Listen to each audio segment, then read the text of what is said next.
Yo, yo, yo. Cowabunga, dude. It's time for the Teenage Mutant Ninja Turtles, the movie stream. We are going to watch Teenage Mutant Ninja Turtles, the movie. I am joined right now by my good friends RJ and Black Ops. How are you guys doing? Doing pretty good, Enoch. Doing pretty good. I'm excited. I made some pizza. I'm ready for this. It's been so long since I watched this movie, but I'm ready for it. Awesome. So I do want to explain, guys, how this is going to work. Hey, what's up, DL Vince in the house? What's up, DL Vince? Hey, what's yo, I'm ready. Yo. I am ready, my friends. I was watching. So I haven't watched the show Altered Carbon at all, and I really been wanting to watch it. And so Tiffany has been like bugging me to watch it. So like I was watching that and like trying to get done with that real quick, get to the very end so I could get in here and do this. It was like, you got me started watching this show. It was like I had my Teenage Mutant Ninja Turtles shirt upstairs. I'm gonna go run and get that real quick. But good to see you, DL. Tonight is gonna be fun. This is one of my favorite movies of all time. Can quote this thing like nothing, man. It's just like it just brings back so many memories of when I first saw it. But I do want to shout out everybody who's here, and then I'll explain to you guys all how this will work. What's up, Anthony in the house? RJ's in here. Yes, Ryan, Turtle power. Turtle power. There it is. Thomas Bartholdi is in here. Yes, I love being a turtle. It is. This is, oh my gosh, so many great lines. Bossa Nova. So good. It's going to be a fun night. What's up, DC Talk with Extended? Music Man. What's going on? Heck yeah. Awesome. What's up, Tarun? Good to see you. Good to see you. McLovin in the house. You know, McLovin, I thought of you the other day. I was watching something and I think that movie was on TV or something. And I saw you. So that was, or I thought of you. I didn't see you. I mean, I saw you on the movie. Saw your avatar. Anchorman in the house. What's up, Hervoge? Is it Hervoge or Hervoge? Hervoge? I don't know. Rove? Maybe it's Hervoge? I'm sorry if I'm totally destroying that, but hey, glad to have you here. What's up, 187? Good to see you. TW in the house. Katsuka, good to see you as well. Yes, Eastman and Laird comics were my favorite. Absolutely. Yes. Geek Studios here. You know what? I really like. What's up, John Collins? Good to see you. Andrew Casali in the house. Anthony Chobot in the house. Good. We're going to have a nice full group. All right. So I'm going to leave you guys to talk for a minute, Teenage Mutant Ninja Turtle stuff, so that I can put the last final touches on what we got to do, because I got this whole setup. You guys have no idea. I got 2 computers running.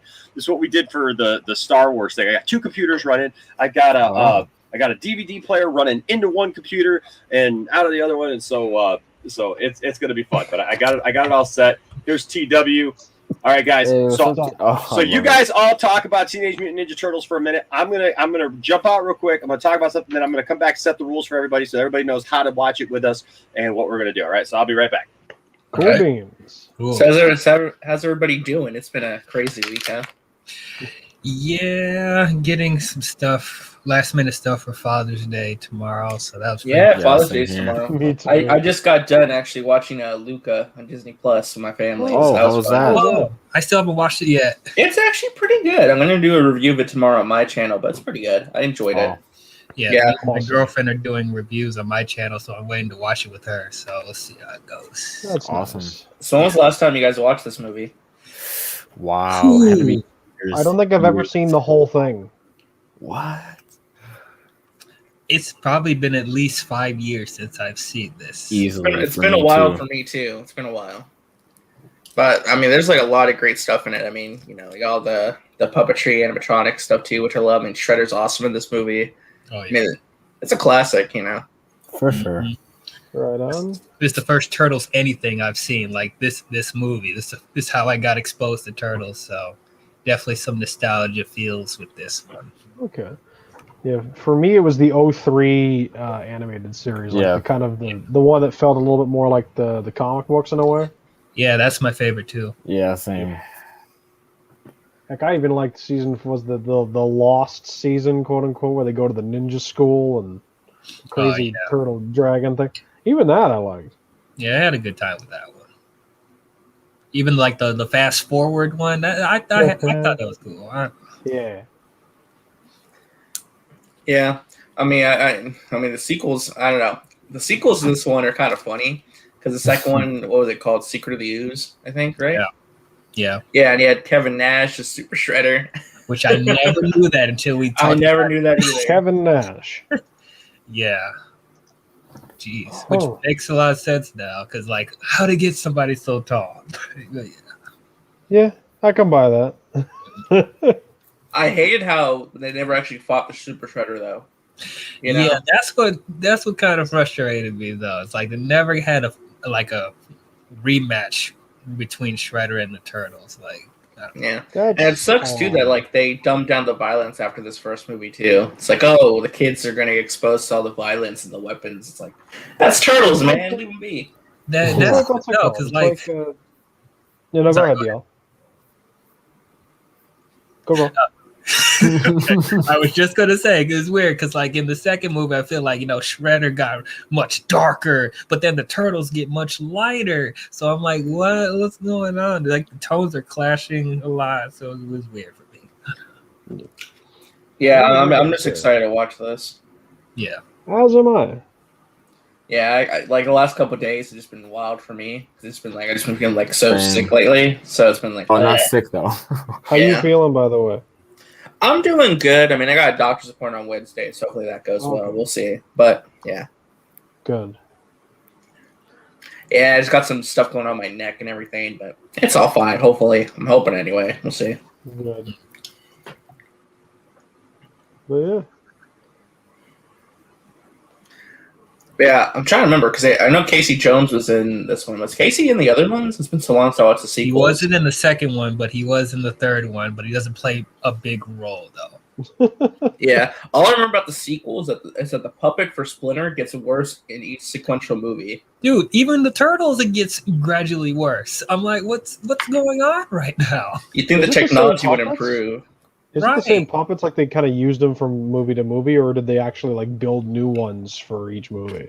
Well, all three of them had different designs, I noticed. So okay. I think like they do some slight stuff that's different with the like how their head is molded and stuff like that. But yeah, I don't know. But I think overall, is all three of them use the same Jim Henson puppetry? I'm not sure. I don't think so. Because I feel like they dropped the Jim Henson Company after the first movie. That could be totally wrong.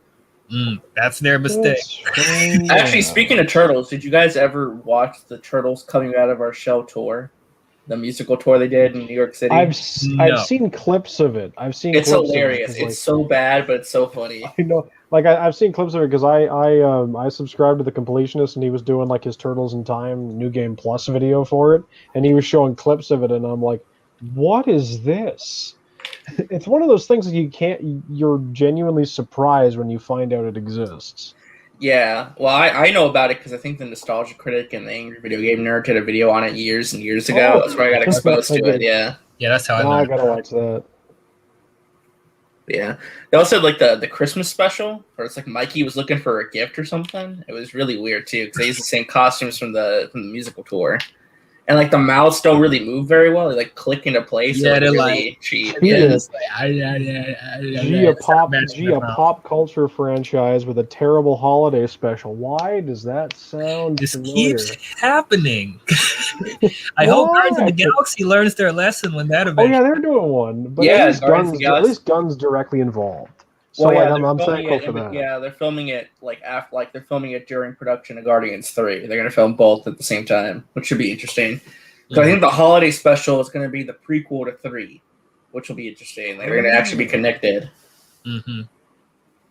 Have y'all seen that crossover with the Ninja Turtles and the Power Rangers in space? I've seen clips of it. Yeah. No. Oh! Power Rangers in space. Yes, I did. I watched that as a kid. I love that. Yeah, since I'm like a big Power Rangers fan, I've seen all the seasons, and Me like too. that blew my mind when they crossed over. Even though it's the Next Mutation ones, which I don't like, but it's cool that they were It was ambitious surprising enough that they to put did them it. in the Yeah. same show. Yeah, I was gonna ask, have you guys watched the Batman versus the TMNT movie? It's actually pretty good. No. I did. I'm- It was I pretty. Fun. might have. I'm not sure. I'm so miffed. Like that seems like a cool movie, but I've always been so miffed. Like, because there's one superhero I always felt that the TMNT should cross over with, and that's Spider-Man. Spider-Man, yeah, that makes But sense. DC got to that first. I know, because then I feel so bad because I'm like, it's like they're all in New York. It's just you can imagine Spidey out one night. Hey, whoa! You guys have been here all this time, yeah? How have I never seen you? Guess we're good at our job then, aren't we? Yeah. Yeah, it does make a You lot of guys sense. They keep up didn't with do the a comics, Spider-Man. by the way? Because I got like the new female turtle in the comics, the yellow one. I forget her name. Yeah, I forgot. Oh yes. A fitting color for H Bart's $5 super chat here. What's up, H Bart's? By the way, you know what? It's in the other room. H Bart's today. Thank you so much. I know I've already thanked you on Twitter, but thank you so much. H Bart's sent me a copy of Zack Snyder's Justice League in 4K. Nice. Yeah. Awesome. Thank you, H Bart's. I appreciate you, man. H Bart says here with the $5 super chat says they did not fight Super Shredder since Kevin Nash probably tore his quad. Speaking of which, before we jump over to Twitch, so I'm going to tell everybody. So, down here you can see you can actually watch the movie. I know I saw somebody said that they have it linked up or whatever on your HBO Max. If you want to watch it that way, that's fine. But if you actually want to watch it with us, you can just go right over to twitch.tv/Poindexter Lounge. I'm actually going to show the movie. So we can't show it here on YouTube. So what'll happen is I at least will stay here on YouTube. Anybody else who wants to leave a window open and stay on both, if your computer processes that way and you can do it, awesome. If you can't, I'm going to stay live here on YouTube as well. So I'll be on YouTube and Twitch. The only difference is here on YouTube, you won't see the movie or hear the movie, so you would have to link it up. Or, like I said, over on Twitch, you can actually watch it with us. But I'm going to leave this one open just for anybody who stays over here. But wait, so you're sharing this? Are you sharing the screen with us on Twitch? Is that how? Yes. So I'm going to put in a link in just a minute to go over to Twitch because we're on Twitch right now, but I'm going to stop that one, and we're going to start a new one that will be there, and then that's the one that will actually show the movie on. So okay. And then you guys can just go over there, and you can, and I'll send you guys. Yeah. That's what the second one is in the group DM, right? Yeah, in the group DM, there is a second StreamYard link, and so you can use that one. But I'll make sure to post it again real quick. Okay. Speaking of Super Shredder, though, I know that this is Turtles 2, but since H Bart's brought it up, got this. Oh, that's awesome. Oh, that's awesome. That's the detail. Right the detail. Look at this sucker. That's awesome. Look at the muscle tone. Wow. And he even has a spear, which he doesn't use in the movie.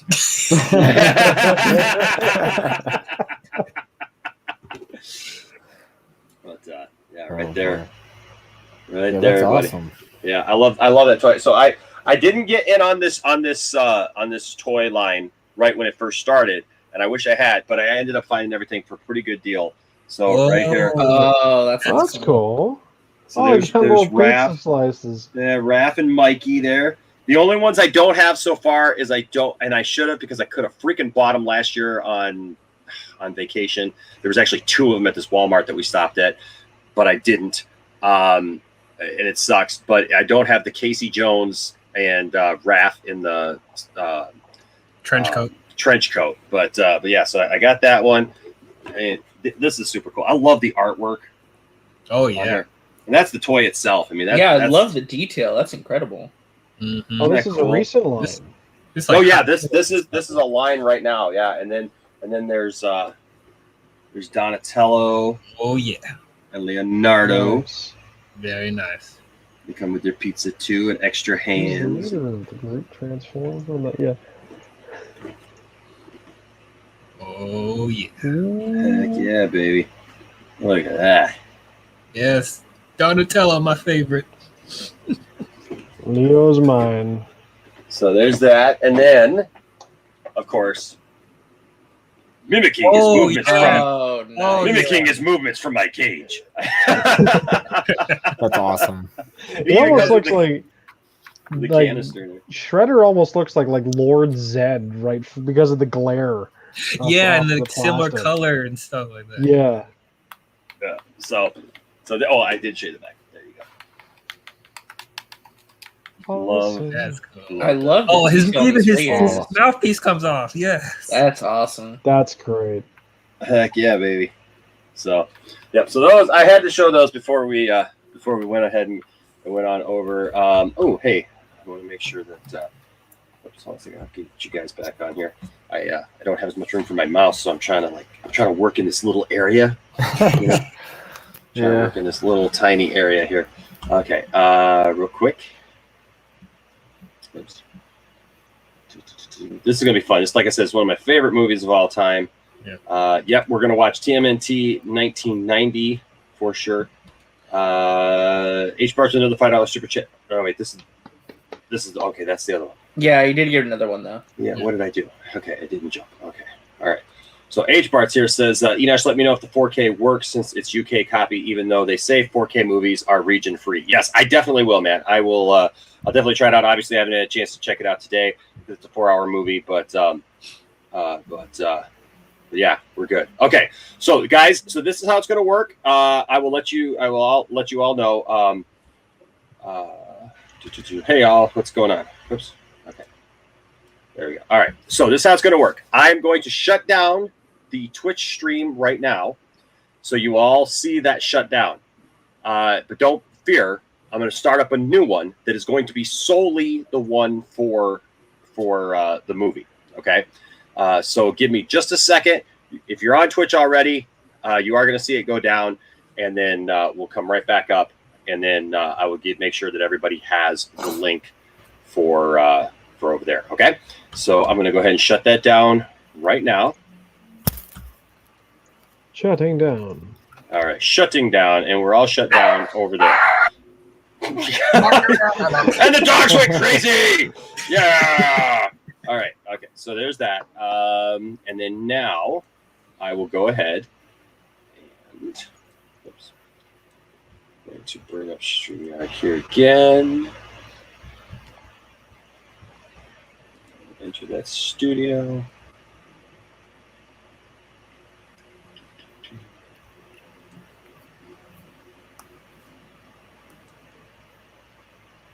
Oh, that's right. Okay.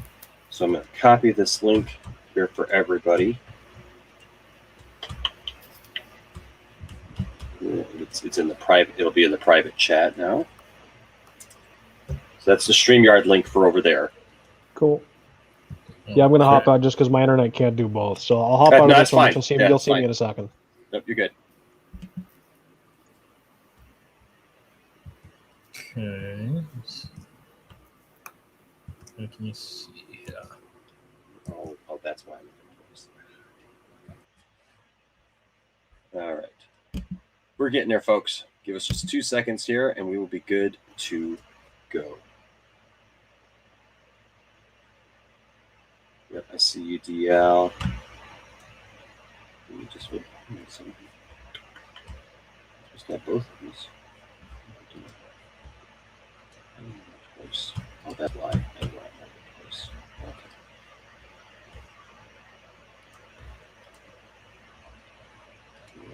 So you guys are over here now.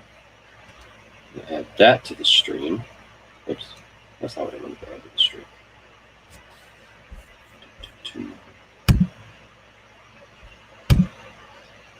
Enter.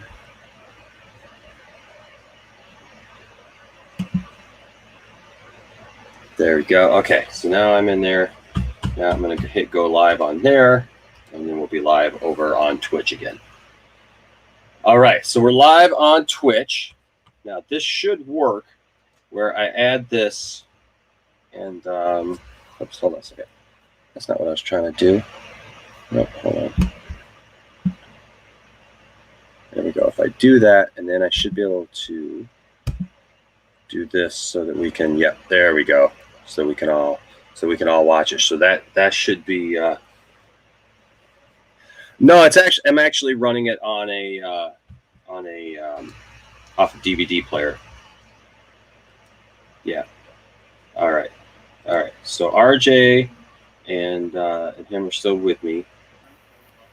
I'm just gonna make sure I'm doing this right. All right. So I'm gonna remove. Okay. Oh boy. Okay, so we're just missing RJ over here on the Twitch stream.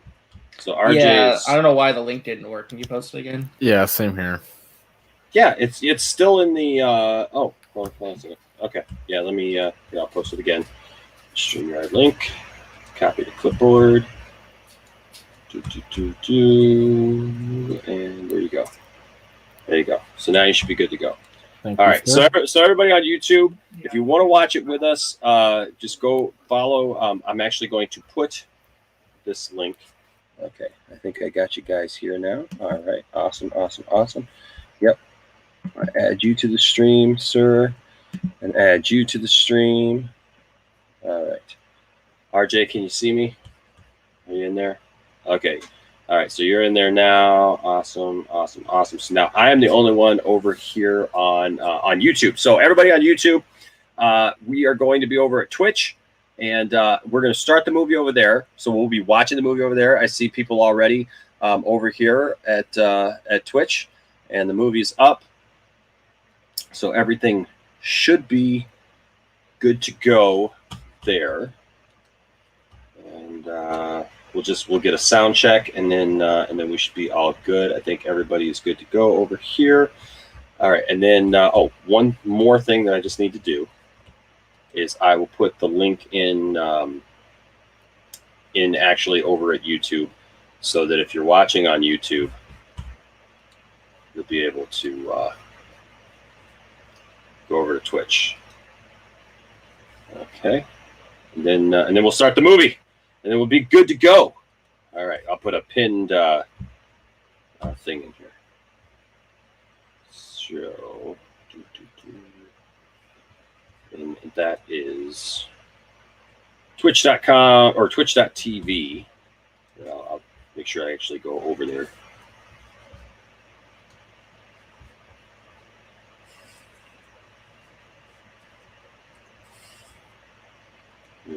It looks like we're live over there on Twitch. Yep. Good.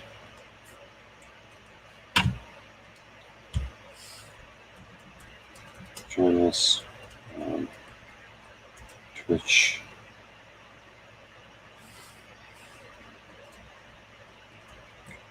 To actually watch the movie. All right, so I've done that. And now this will be a pinned comment. All right, we're good. We're good. I'm good. You're good. We're all good. Everybody's good. All right. And I am set and ready to go. Awesome. Good to see you all over here. Now, I'm just going to make sure that we got sound. And then we'll be... I don't think that it plays any sound right off the bat. You can make sure by showing the beginning of the extra stuff. Come on, there we go.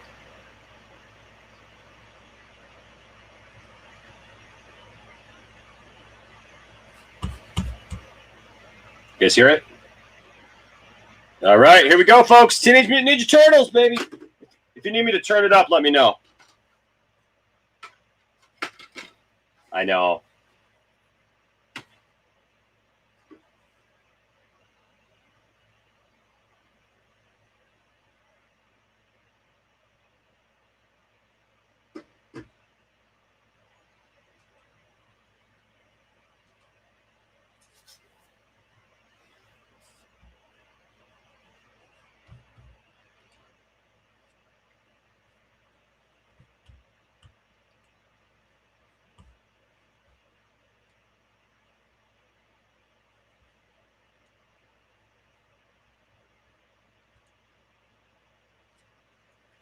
H. Bart's just with a $5 super chat said it's really weird. Golden Harvest helped make this movie. They're a Hong Kong-based film studio. They made Bruce Lee and Jackie Chan films. Wow. Yeah. Also, this movie actually was an independent film. It's one of the. It's like the biggest independent film of all time.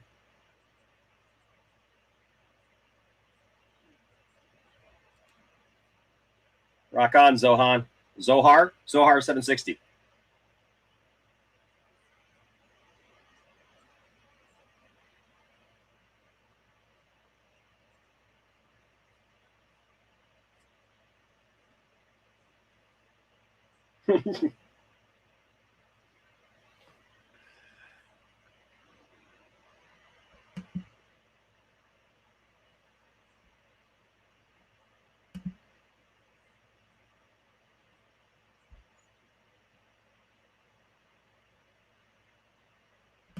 Yeah, she did.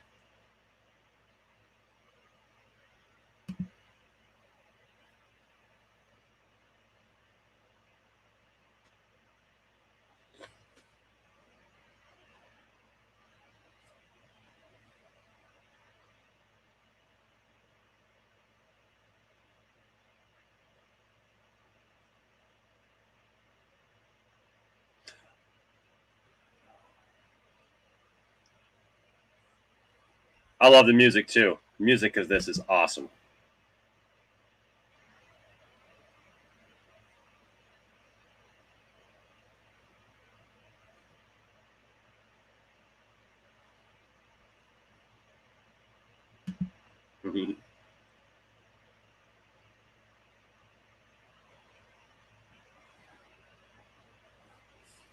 Yeah.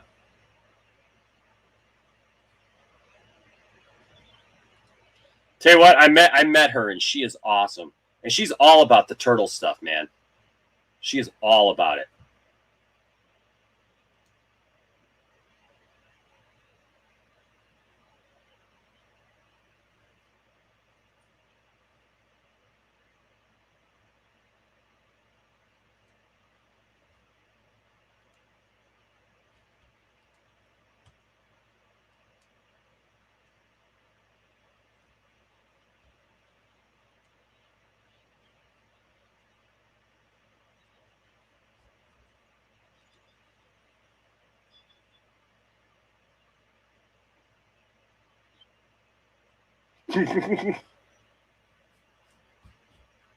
Oh.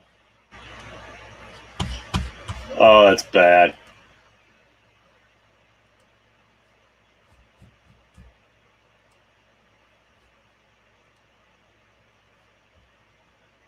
No, that was not her and Howard the Duck. That was Leah Thompson. I've met both of them, though.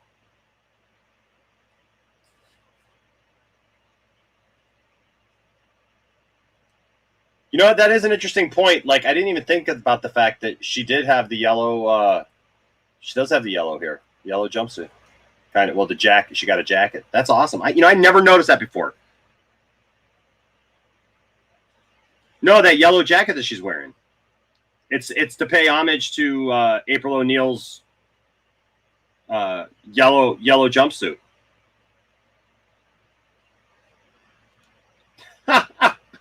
Real Cinema says this is a prequel to the Joker.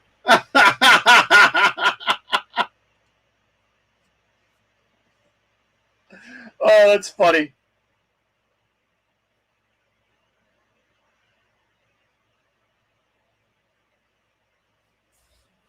Butt Kicking is back in town.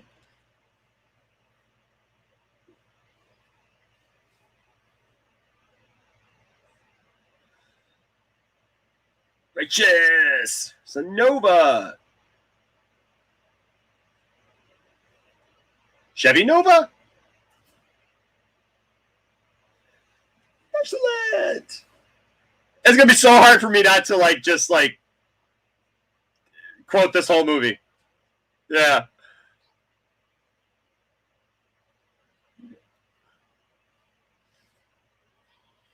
I love Raph. Raph is so awesome in this.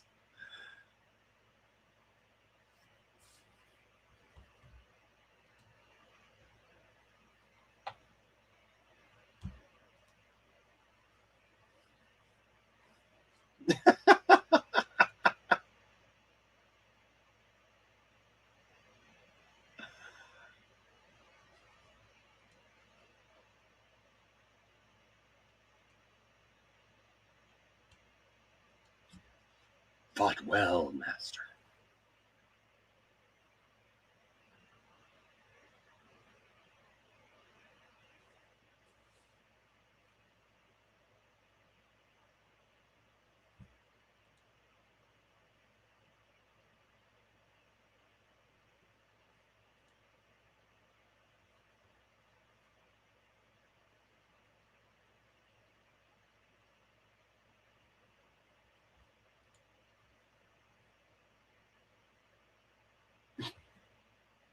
Get it back! Get it back!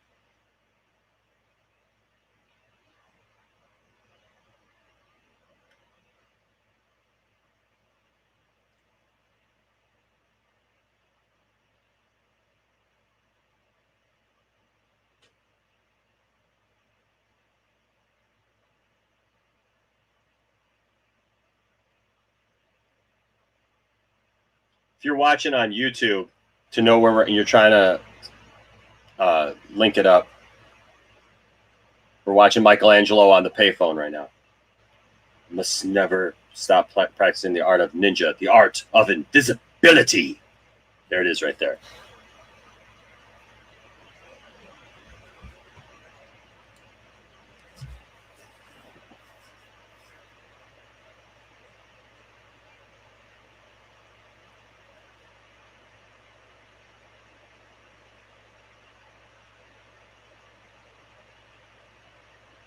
Be gone.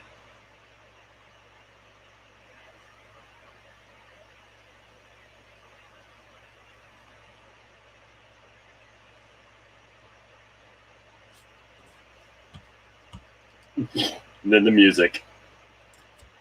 Dum, da, da, ba, da, da, da, ba, da, da, da, ba, da, da, da, da. Ninjutsu! It's like meditating.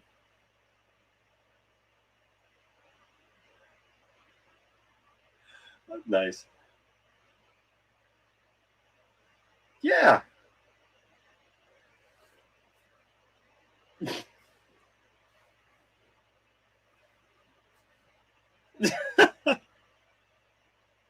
Oh, I love this movie.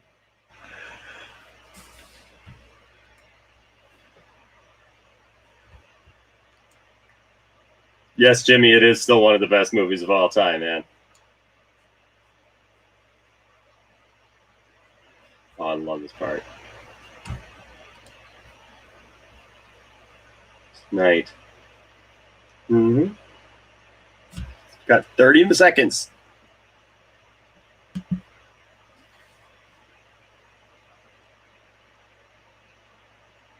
And then,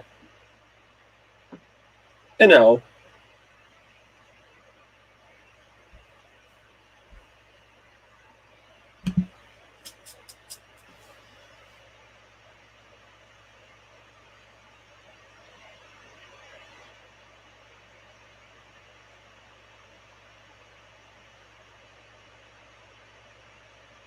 one, 22 and 8.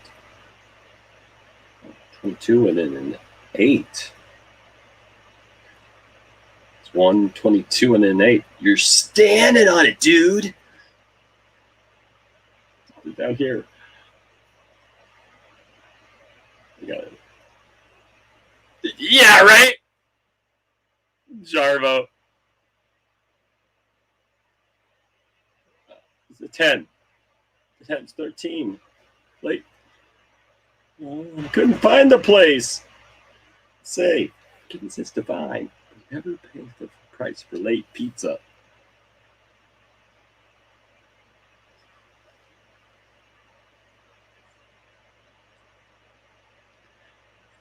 Faces, it slices. It makes French fries in 30 different.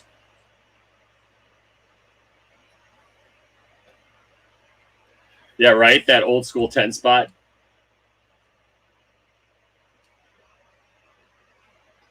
It is a good question, though. Where do the turtles get money to pay for pizza? Oh, yeah, critters. Oh, that's so great.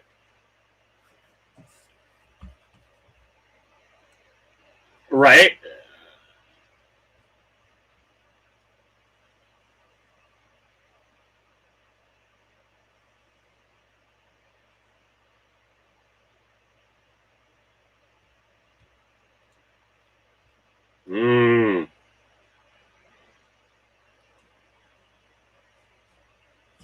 Right.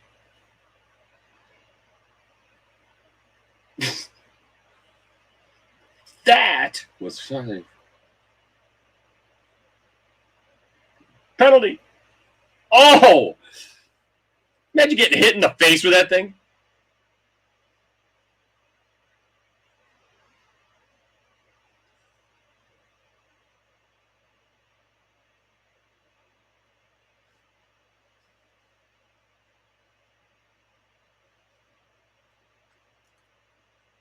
Like that they don't. How about you? Oh yeah?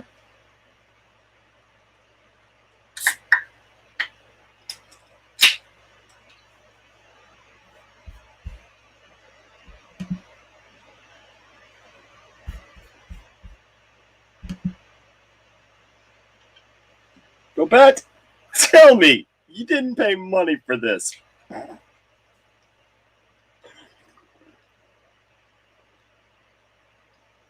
What's 1990? Man, been right around there.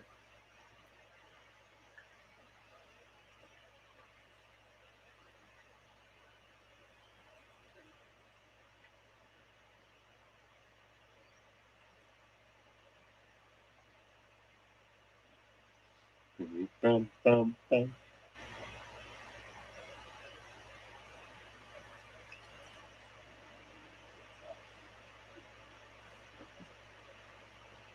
New game. Cricket. Cricket. Nobody understands cricket. You gotta know what a crumpet is. No saying cricket.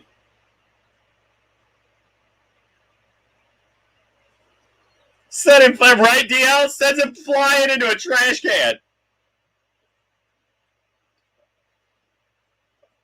Movie physics.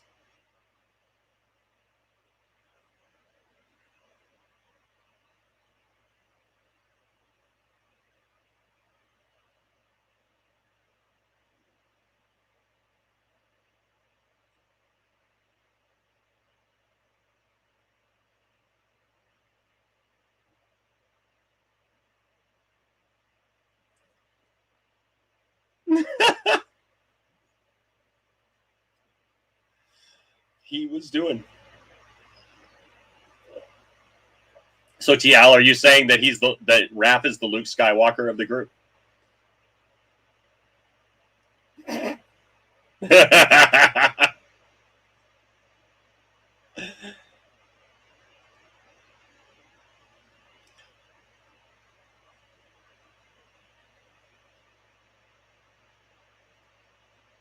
Uh-huh.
Where'd he get those things in?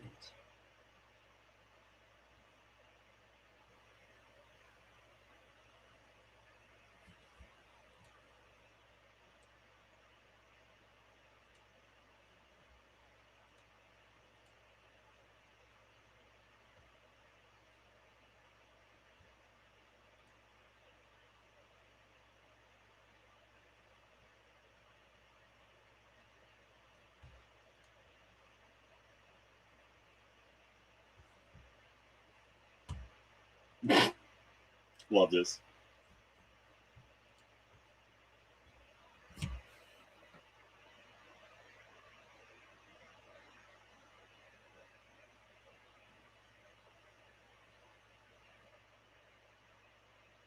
In English, perhaps.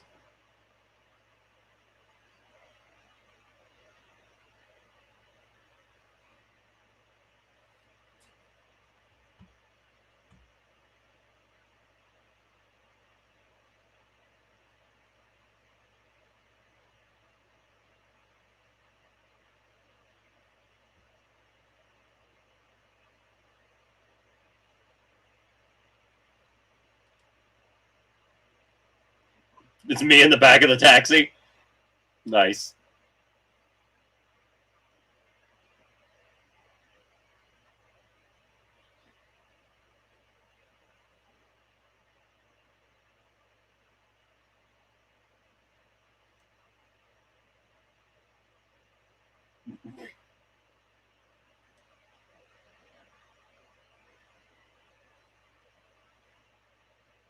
I gotta say, everything about this movie, like the look of it, just everything is great.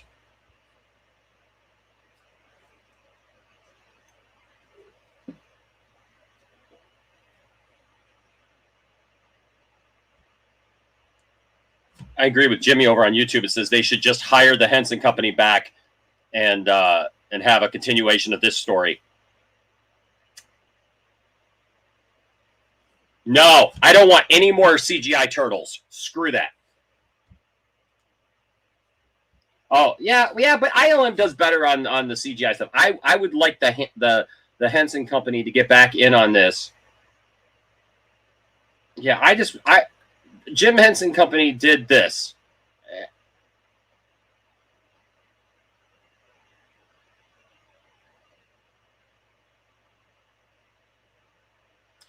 You guys tell me, do I have the audio up too loud on the movie? Yeah. Okay. I want people to be able to hear the movie, but I also were commentating. I couldn't hear T.O.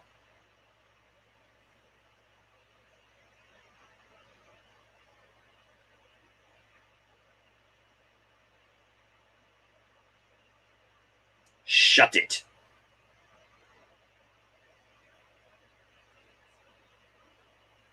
Hmm.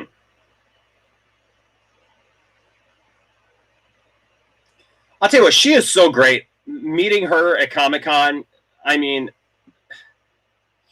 gosh, she was so awesome.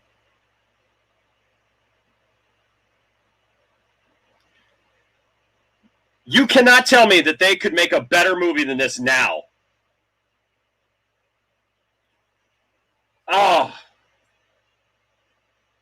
So I'm saying, like, there is no excuse for them to keep making the junk that they've made.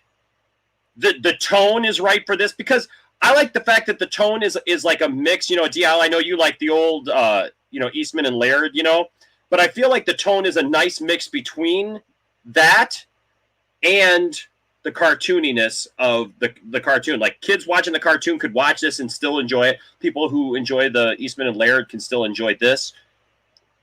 I think it's a great mix.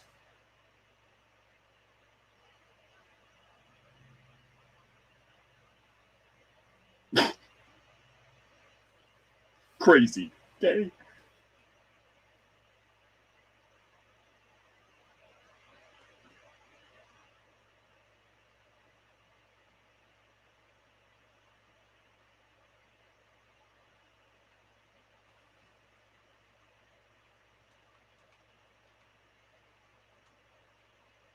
Can we keep her?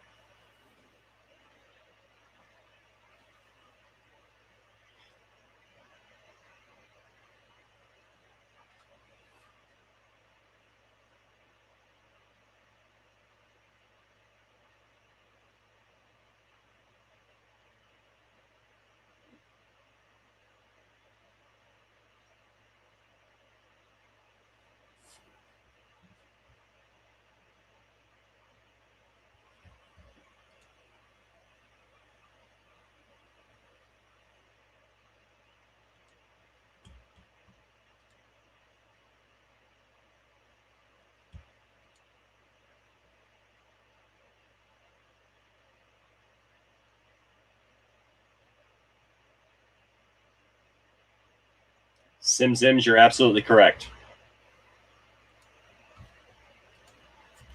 Sims over on YouTube basically echoed those same sentiments. Said this version of TMT is the best superior version to date. Like you said, that they could literally make the same type, but a little bit updated today, make them believable, keep Michael Bay away. So bored.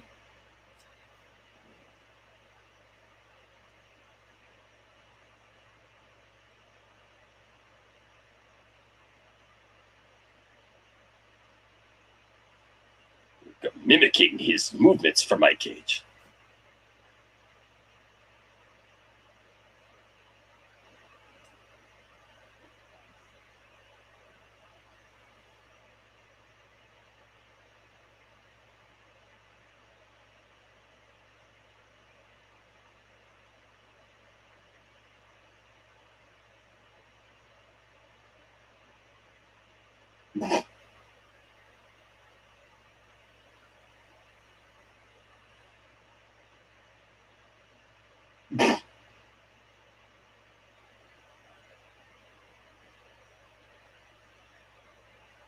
Hmm.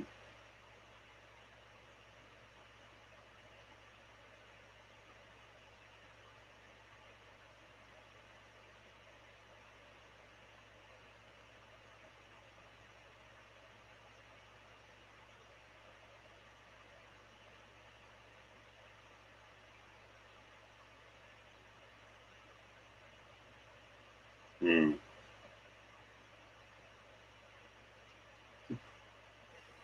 Pizza.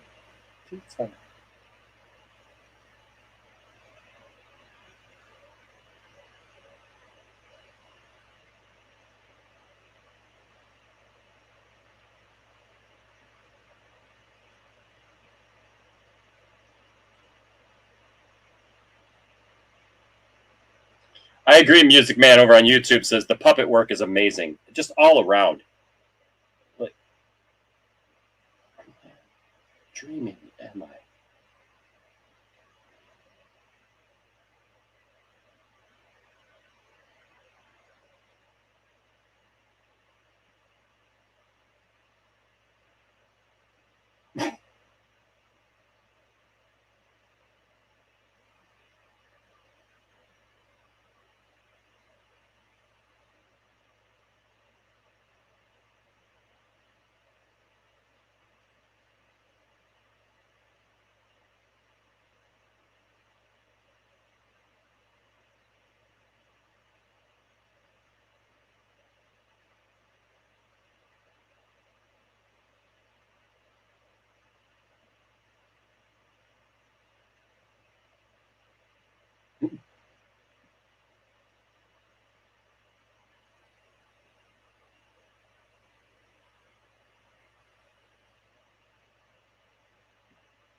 Nah, Cagney.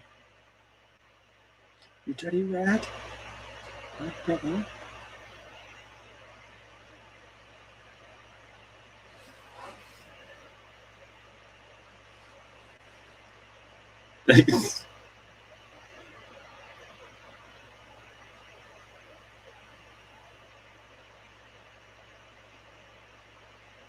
Hands down, best April O'Neil, too, out of everyone who's played her.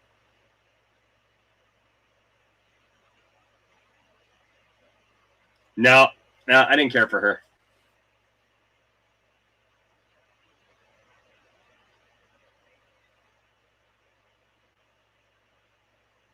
Yeah, they replaced her because apparently she had some issues on the set with a bunch of the people who made the movie. I talked to her about it actually when I met her. Yeah, she had some issues with between 1 and 2. It's the same person with 2 and 3, but nobody remembers her. Like like nobody really remembers who she was. Everybody remembers Judith Hoag because, yeah, Megan Fox. I don't even talk about that one. I don't even talk about Megan Fox being April O'Neil. Forget that.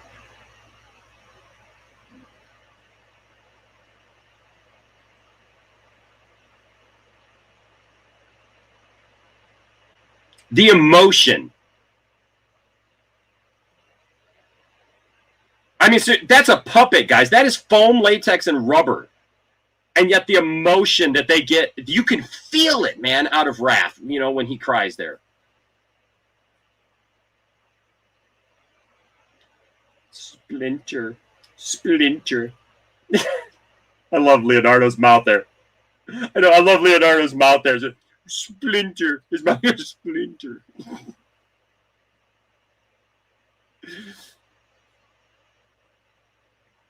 I'll be right back. Whoops. Oh, sorry. Wrong one. Wrong one. I'll be right back, guys. Whoops. Maybe I will.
Narc.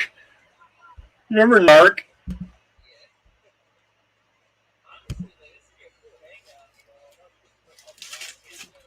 Right? This looks like a church that I hung out with out in the late 80s.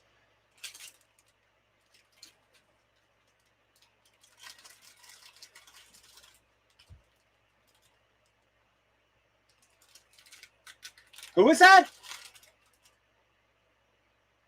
Who is that? Who is that? Who is that, TL? I mean, I'm sorry. Who is that, TW? Yeah.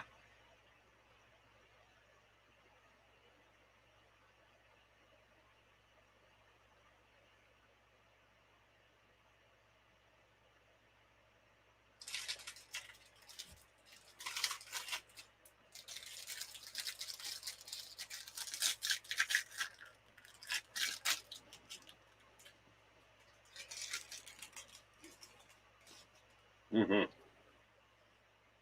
Cobra Kai, the prequel.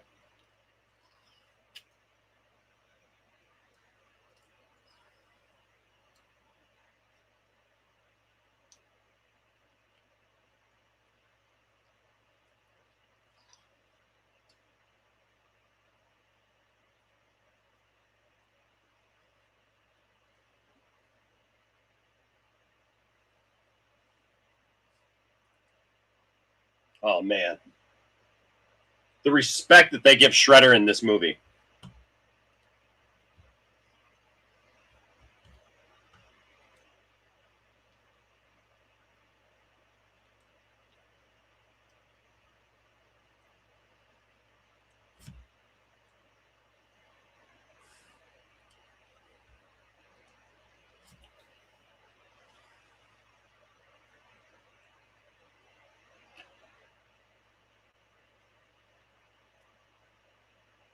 Wow.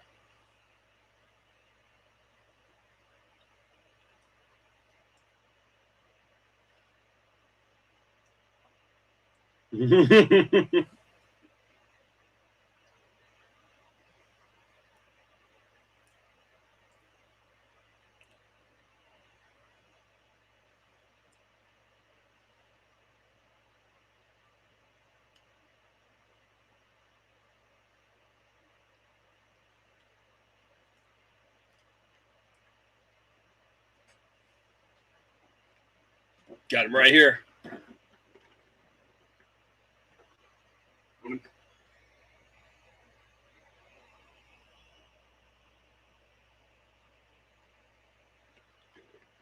Thank you, Crow Crazy. Glad to have you here tonight, Crow Crazy. You have a good night, man.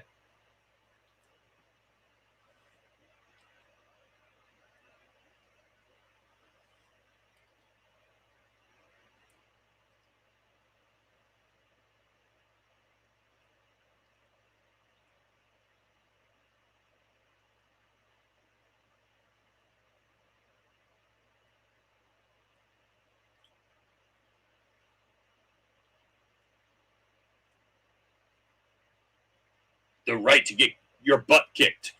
You're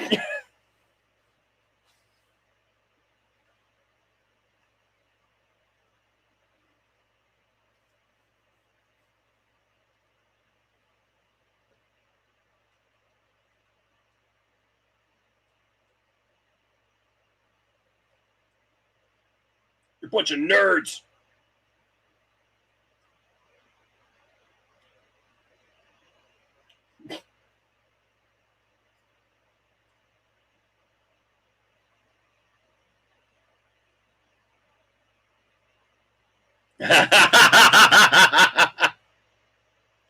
Now that'd be a fight to see. Darth Vader versus Shredder.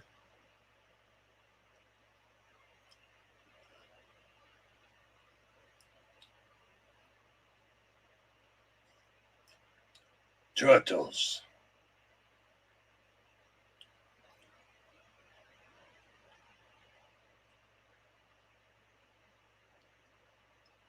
I know.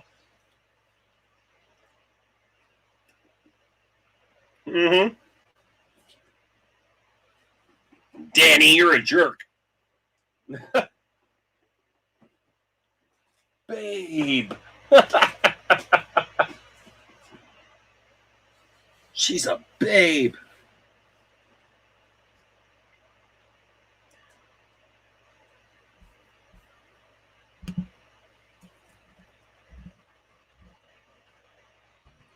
Upset Affinity.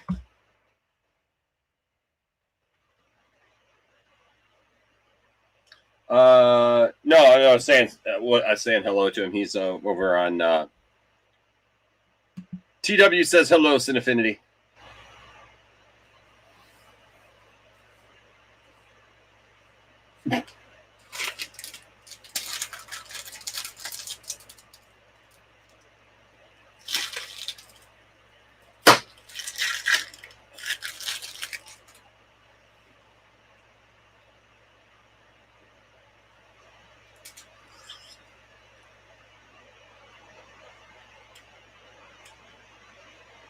Oh. It's that sigh, baby. It's that sigh. Nope. Maybe not.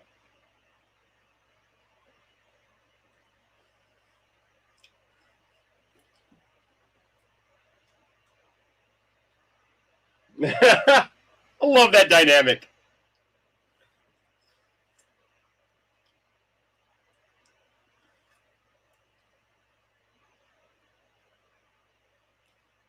That's a plan from our glory leader. Huh?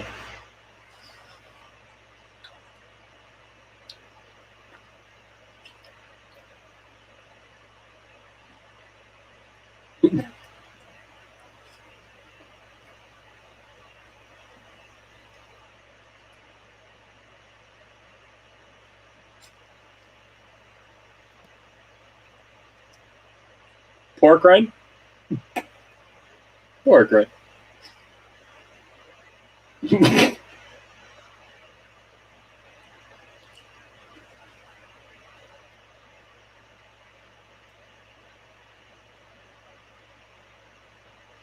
Hey, TW. What's John Schlitt doing on a rooftop in New York? Doesn't it? Doesn't, especially that era. Especially right there at that time, he looks a lot like. Yes, he looks a lot like John Schlitt.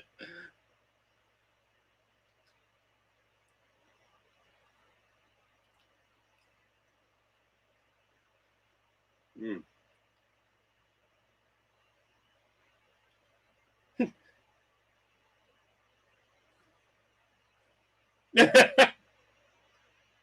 Right?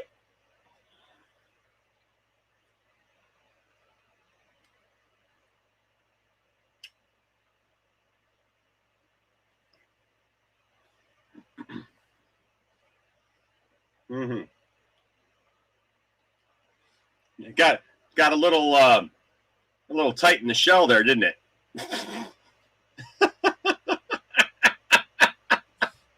look at the look on DL's face when I said that. He's like,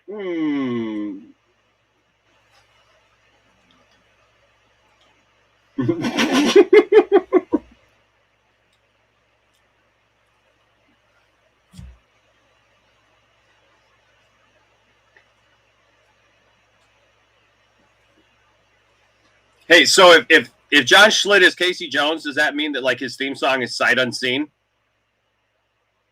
Because he's like ninja.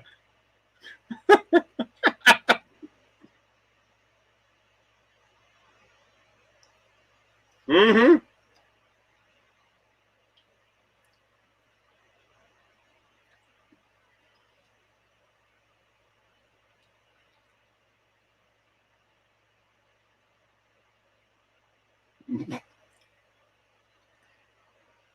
Good answer.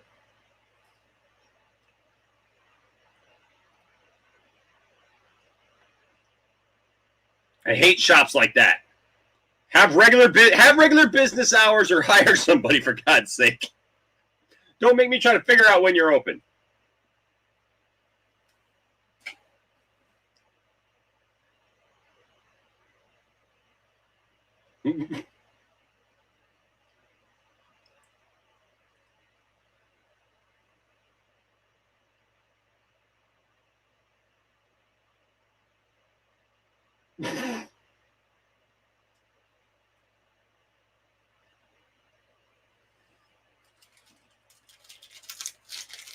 Who likes it?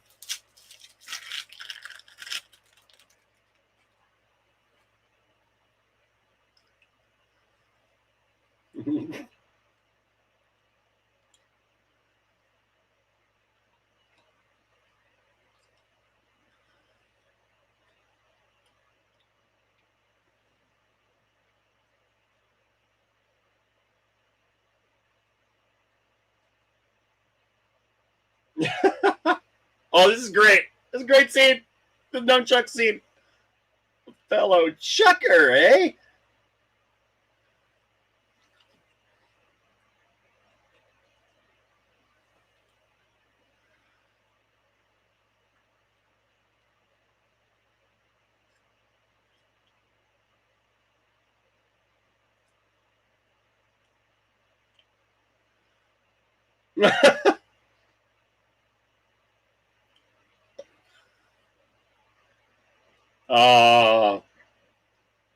TW is so bad.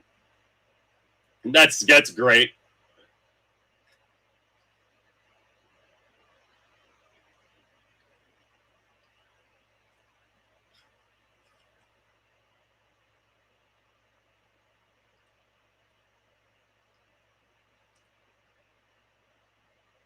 Right?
Yeah.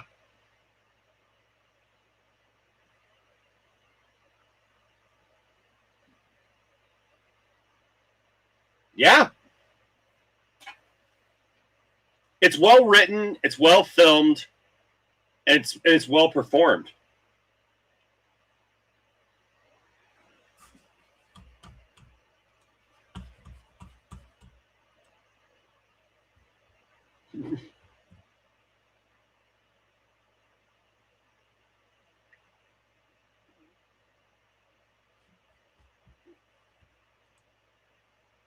Beyond belief, beyond belief.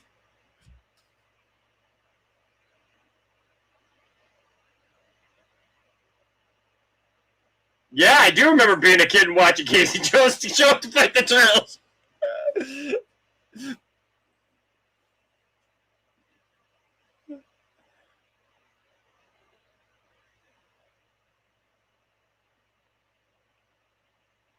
I was 13 when this movie came out.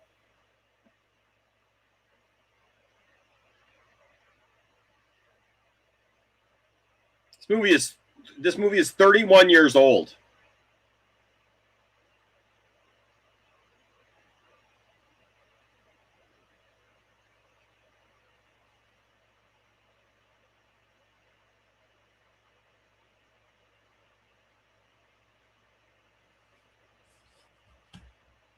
Oh yeah.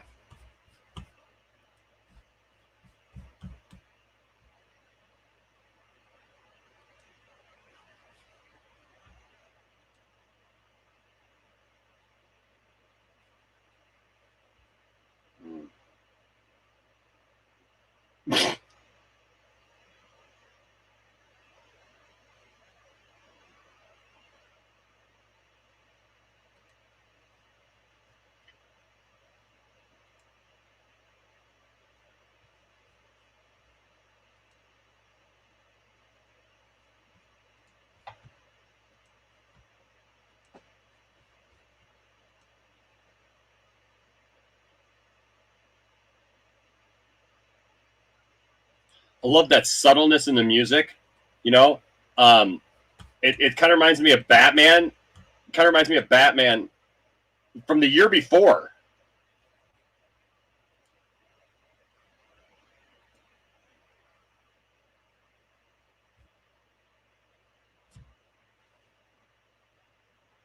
It's just those little callbacks to that theme, that da da da da, that kind of dissonant like minor there, da, da, da, da. And you could almost put them back to back. The da da da da da da da da da. You know, gosh, I might have to do that sometime. That'd be fun.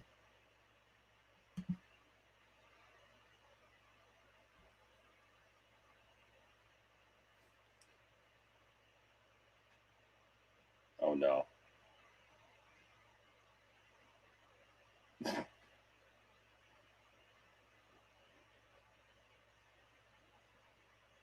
Azteca over on YouTube says, I was 4 years old, and I still remember when the music video would play on MTV, Turtle Power by Partners in Crime. It's a great song, too.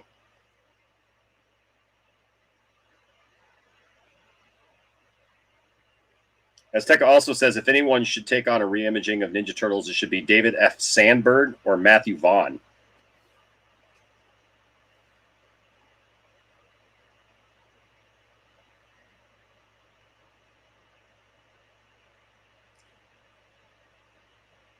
Yeah.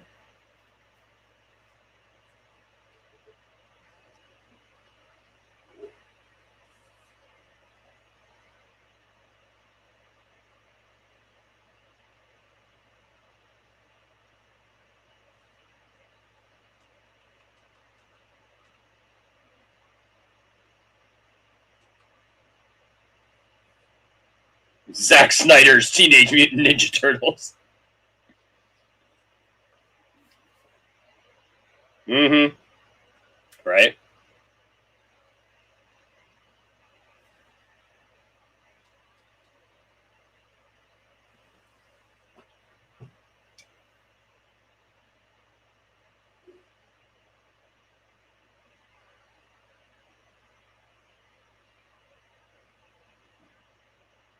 Mm.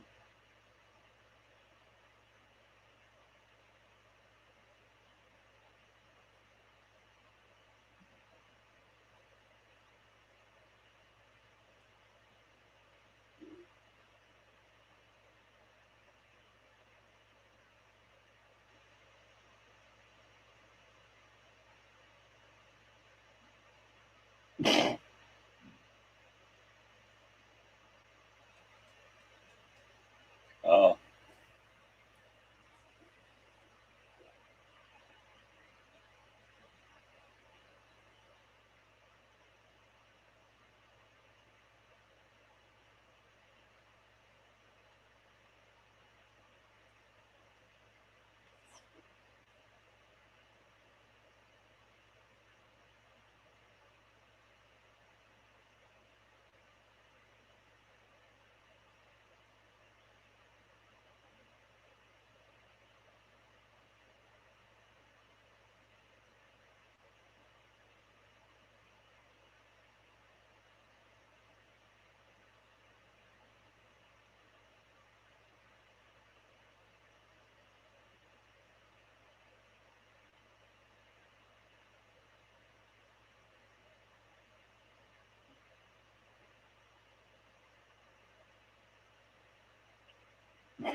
That's a dated reference, but it's so funny. Yeah.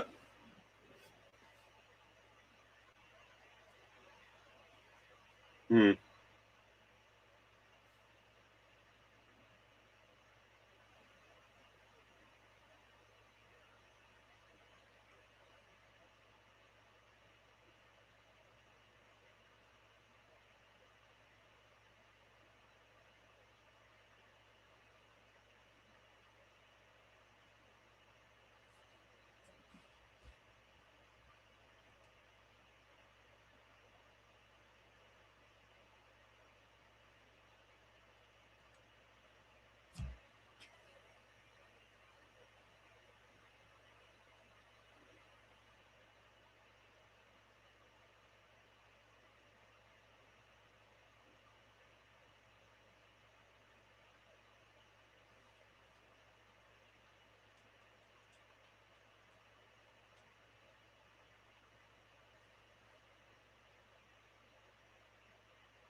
God, I wonder if those sketches still exist.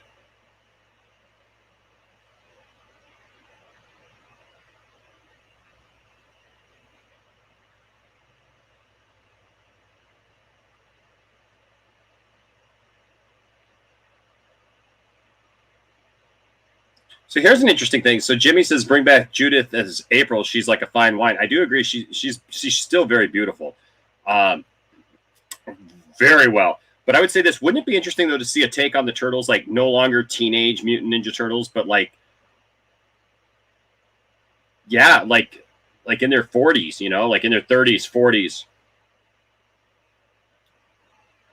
Yeah, like Splinter passed away. Oh my gosh, now I need this movie. Like we're talking about this movie, I need this movie now.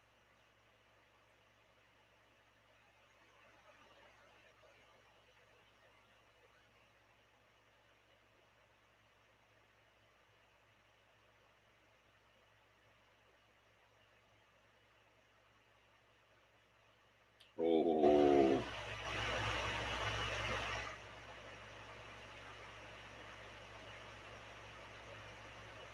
He's like Scott Stapp and John Schlitt had a kid.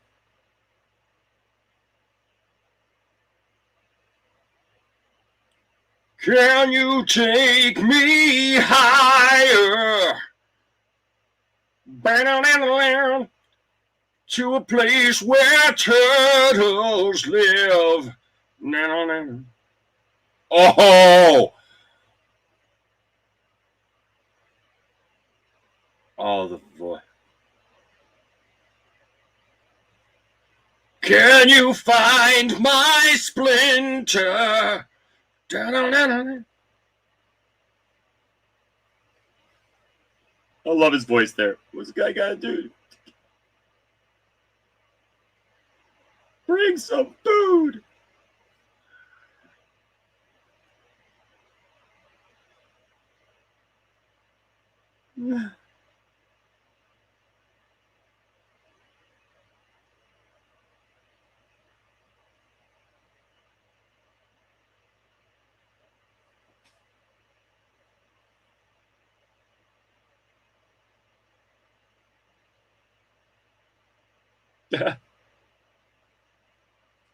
That's the scene where you can see the guy's mouth, or you can see the guy inside, right there.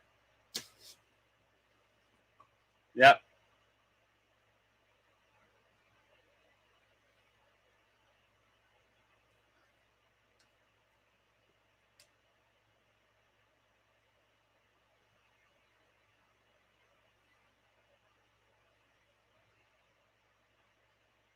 Yeah, that was a little over the top.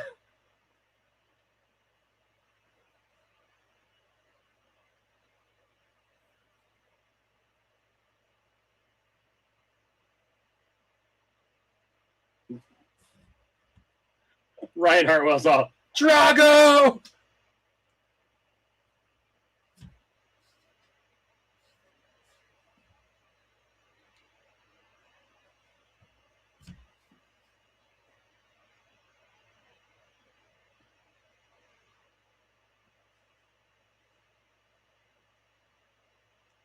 Familiar from the past.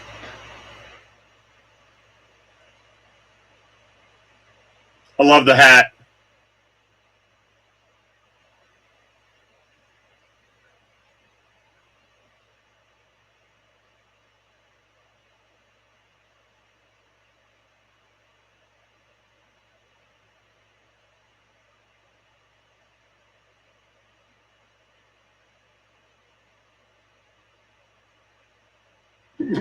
Using a sword.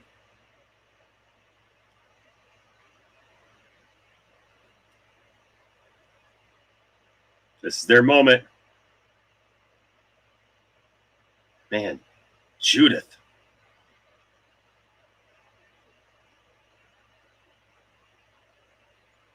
What's scary is when you start realizing, like, dang, I'm older now than she was then. Like now me thinking Judith is hot there is like me perving out on a younger lady. Yeah, he's got. Hey, look, I will just say this: as a guy with big hands, I wear a size 15 ring. Turtle wax. It's when you're giving a massage, you got to be careful. Like with a guy with big hands, you got to be careful giving a woman a massage because it's just saying.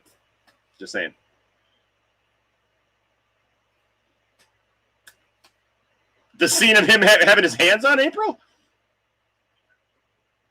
Turtle wax.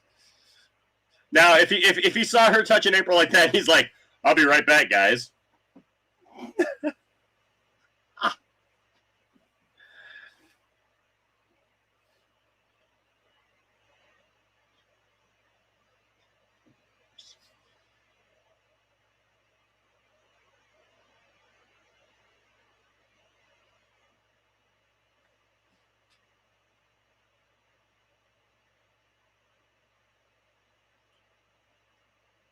You know, the real interesting question is like, how is it that this first movie was so good with this, but like the subsequent movies, the mouths weren't as good, the costumes weren't like, especially when you get to the third one. Like, how is like, I mean, I get it that it wasn't Henson by that point, but like it's a testament to the Henson creature shop.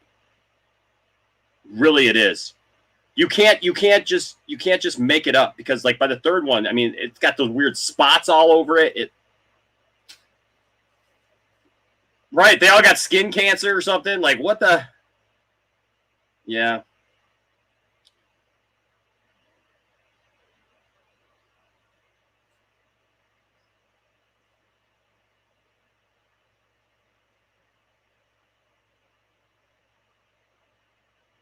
Justin Proper said something interesting. Hold on, we'll watch this part.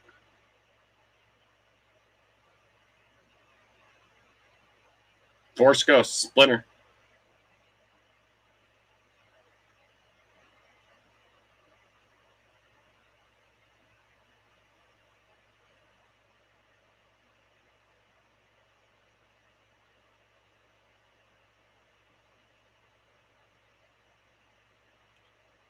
What I love about it, it's very tangible. This world is very tangible and real.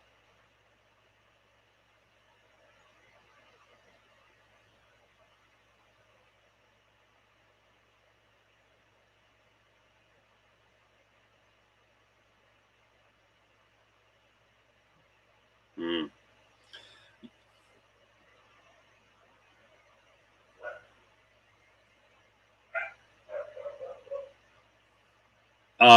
Justin Proper says here, TMNT was actually pretty good, even being born in a generation after this movie. Most people my age don't even know it exists. The reason why I saw it in the first place was because James Rolfe had great things to say about it. It's a shame. It's a shame if people don't see this.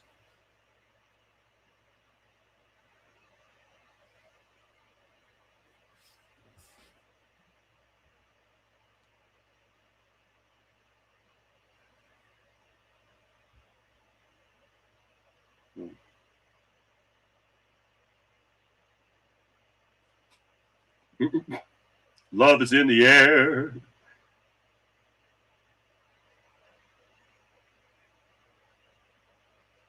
I hate it when you cockblock me. So dramatic. Just imagine Rocky right now. We need a montage. We need a montage. We need a montage.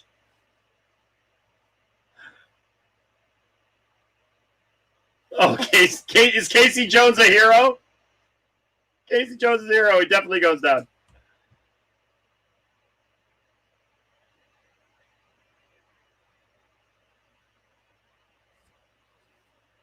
Yep, they're all going down right now. All hero. Now I need to make a shirt that shows the turtles going down into a hole and says heroes do go down.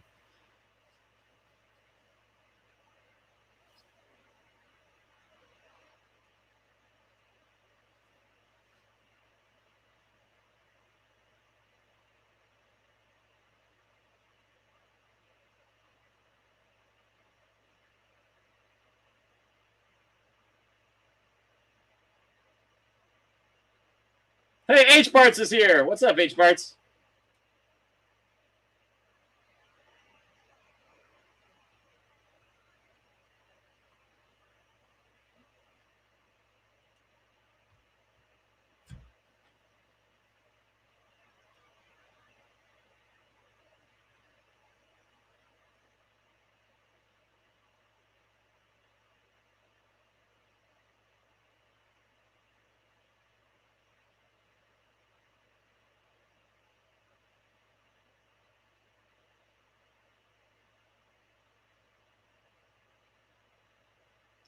No, there's an interesting joke.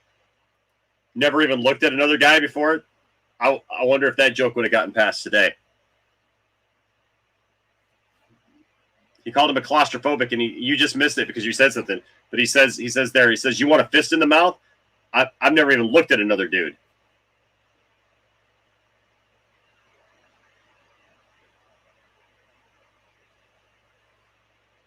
Yeah.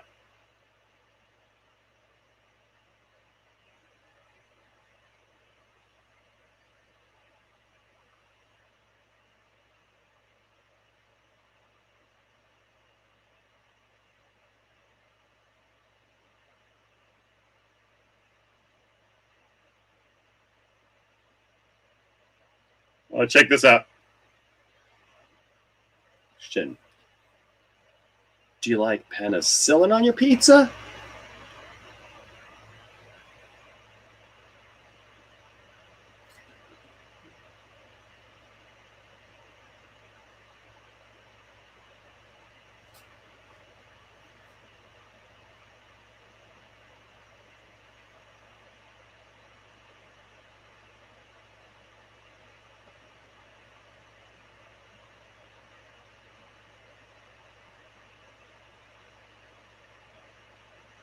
I've seen a lot of things though about deep dish though lately, like New York style deep dish. I don't know what that's all about because I've traditionally thought that deep dish has usually been a Chicago thing, but also Detroit now is apparently getting popular for deep dish pizza.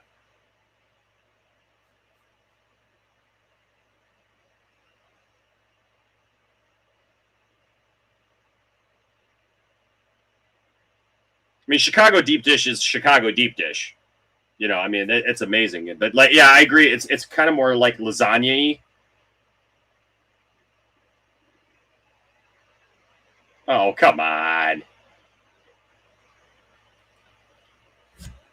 Look, real deep dish though is not really bready. It's more about the toppings and all that stuff. You know, like I can't eat.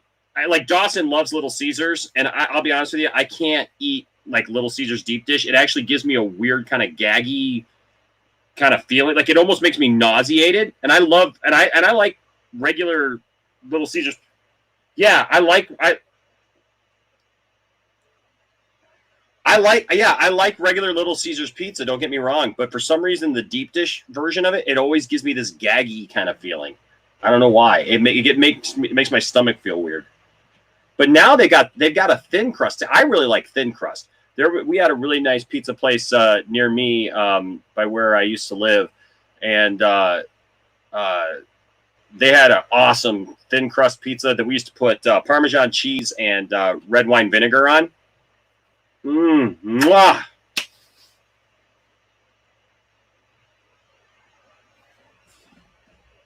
Yeah. I need to get over to Windsor. I've never been to Windsor yet. And I know that they still have a Toys R Us over there. Once Tiffany and I are planning a trip to Windsor once the borders open. We're gonna go over and awesome, man. Yeah, you're up in Ontario, right? No, you know what, dude? There's a couple. I know Aaron is in the Toronto area. Yeah, so then we could do a Canadian meetup.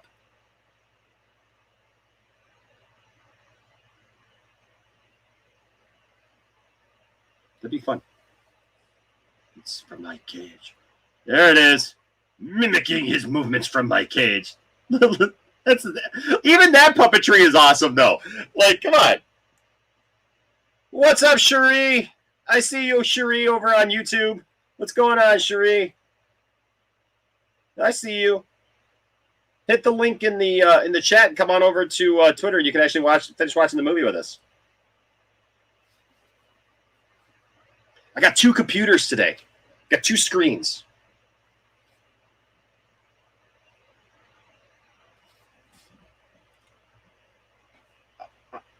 I agree, Sinfinity. Going to Toys R Us is essential. Maybe they will let me across the border for that.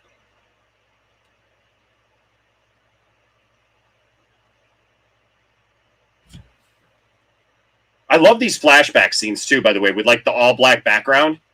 And I liked the continuity too when it showed the turtles and him telling the story. Oh, this is awesome. He scratched his face. Now that is a slice. Rokosaki, yeah. How you slice off right.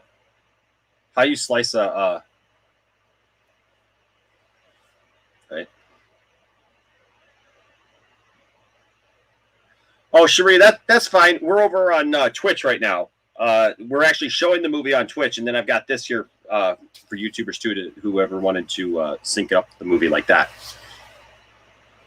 So people can know that so they'll come here and then they can always come over there if they want.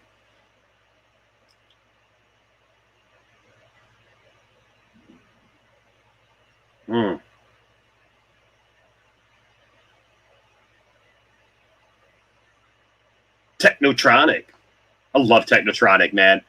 Oh, dude, Technotronic would pump up the jam. That song starts and I just lose it. Like I gotta listen to the whole thing. Oh, a place to stay. Get you. I'm sorry, you both were talking at the same time. What? Imagine being a little kid.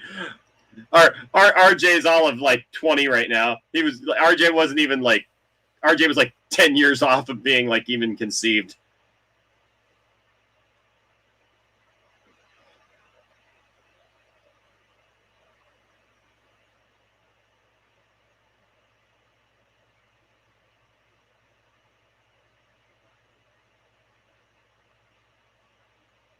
Really?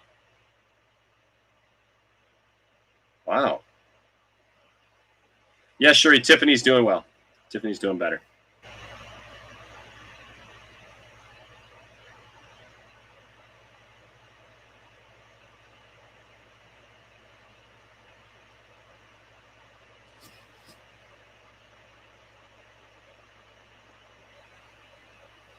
I'll be streaming later tonight, too, with an actual episode of Poindexter Lounge.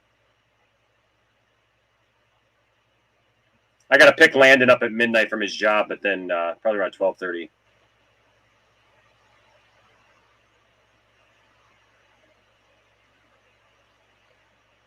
Apparently the villains go down in this film, too. Wow, look at them. I mean, it's a whole gang of them going down at the same time, almost like they're going to go down and beat some guys up, like they're going to bang some guys up down there. They're going to bang some turtles up down there, right, DL? Is it like a gang bang, like a turtle gang bang? Like they're this gang of they got like a. I hear though that they got a foot fetish. It is getting steamy down there, isn't it? Yes. Boy, look at that. Yeah, go in circles. It's getting hot.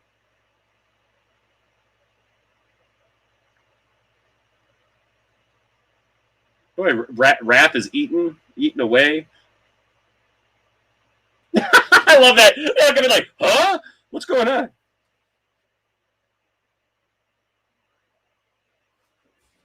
Yes, Infinity got my joke. I think we did the joke at the same time. Yep, they all have a foot fetish. Do you guys remember? Okay, so The Dark Knight. If you had the VHS to this, do you guys remember the Pizza Hut commercial that came with this? The right field song. Off in the distance, the game's dragging on. There's strikes on the batter. Some runners are on. And suddenly everyone's looking at me. My mind has been wondering, what can it be? They point to the sky and I look up above. and a baseball falls into my glove. I play right field. It's important, you know. You got to know how to catch. You got to know how to throw. That's why I play in right field, way out where the dandelions grow. Yep, that's still stuck in my head. That's how many times I watched this movie as a kid. And that was Pizza Hut, and it was Pizza Hut talking about how they sponsor Little League teams all over the United States. Oh yes, the Diet Coke commercial and the Bugs Bunny and Daffy commercial trying to promote the Warner Brothers store. Yeah, where you could get Warner Brothers merchandise.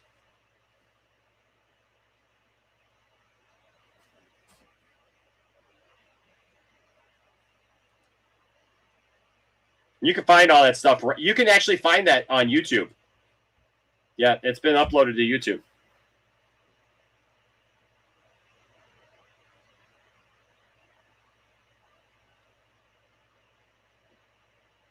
John Schlitt versus a bald Bob Hartman. Me and TW the only one. Me and TW the only ones enjoying those jokes. Yep. Teenage Mutant Ninja Turtles physics.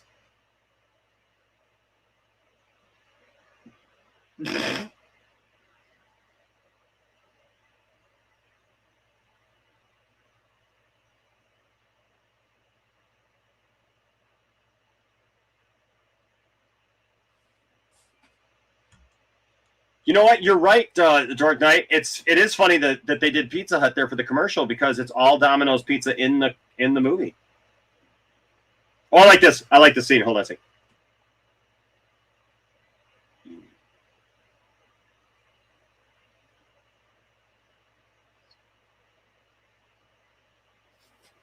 Wasn't family. It's our family.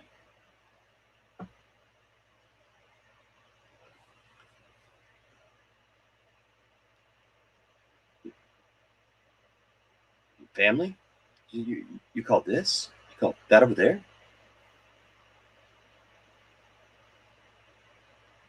Family?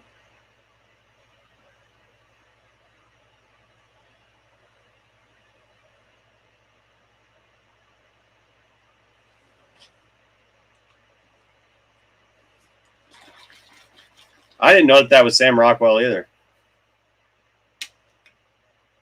Yep. And what was Sam Rockwell in? Oh, yeah.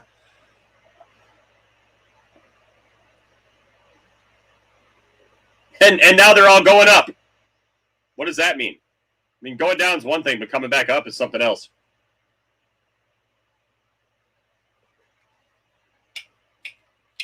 DL, do you watch Family Guy? Have you ever seen the kid? You ever seen the kid whose head is upside down? He's Tom Tucker, the anchorman's son. He's talking to Meg one time, and he's like, "Hey, you want to come back to my house? You can go up on me."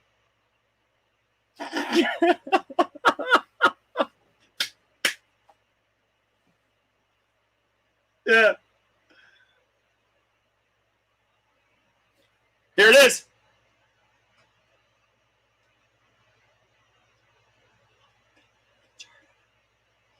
Oh, man, I remember the commercials for this movie.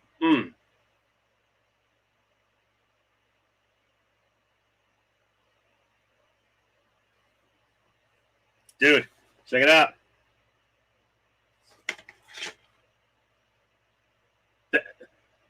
I got Turtles Forever, baby. I got Turtles Forever. But I also have Secret of the Ooze and Part 3. Turtles Forever is great.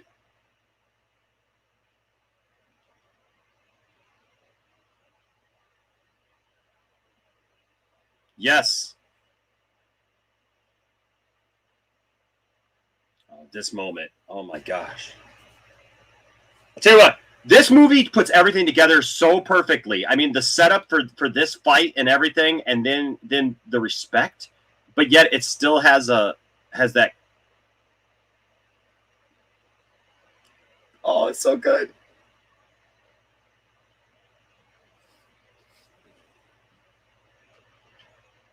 It's that perfect, like I was talking about earlier, DL. It's that perfect mix of the seriousness from before and the comedy of the cartoon. The shred.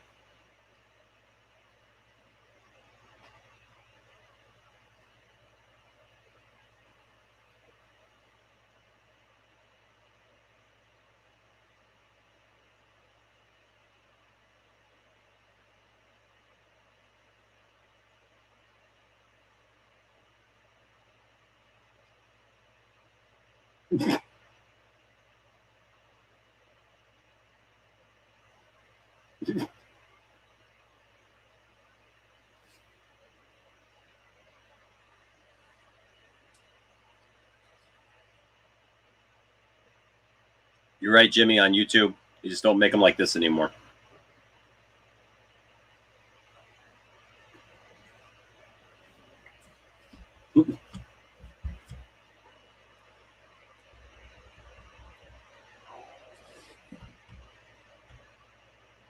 Maybe somebody ought to tell him that we're the good guys.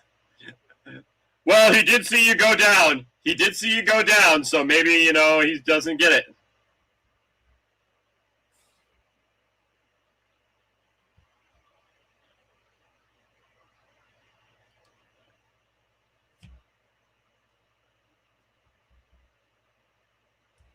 That's cool, Mirage.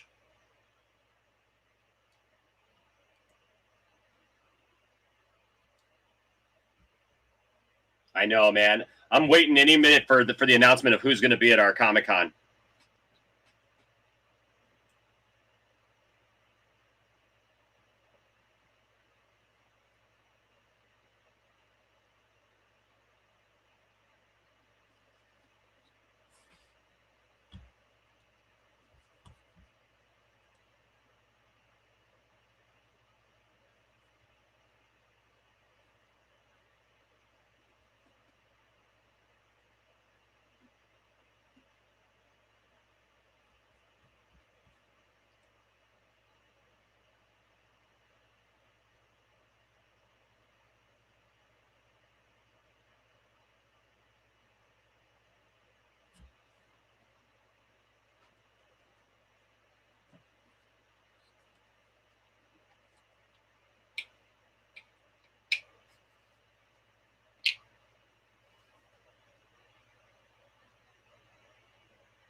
Again, you can see the emotions, even with them being puppets. So much better than the animation.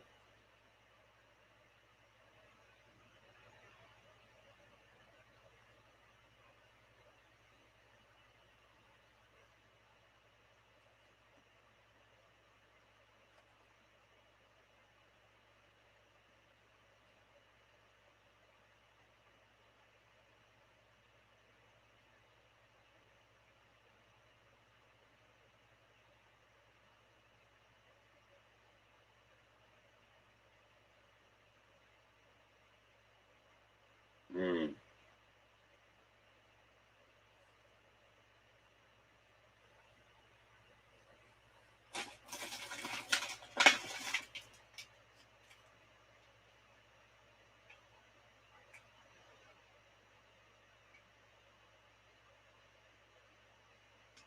Mm.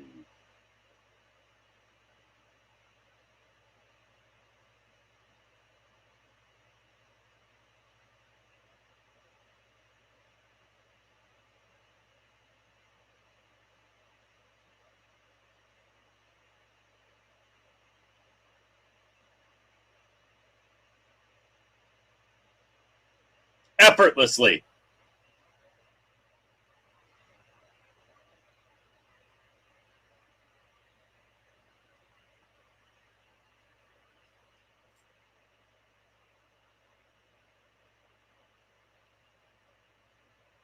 Catches it.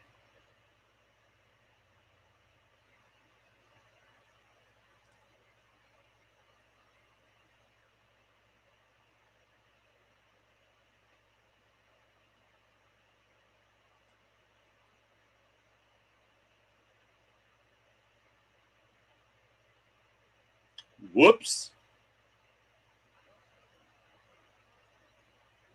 Well, he comes back in part 2.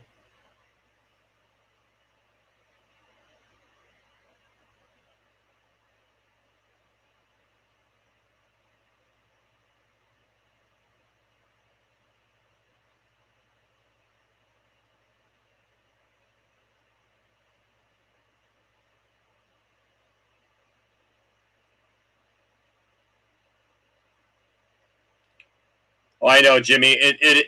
It does frustrate me because parents said that this movie was too violent, the Shredder was too violent, and so they toned him down drastically for part 2. I mean, that's why they don't have their weapons in part 2. I mean, that's why the whole opening sequence, you can't see the nunchucks. He uses salami.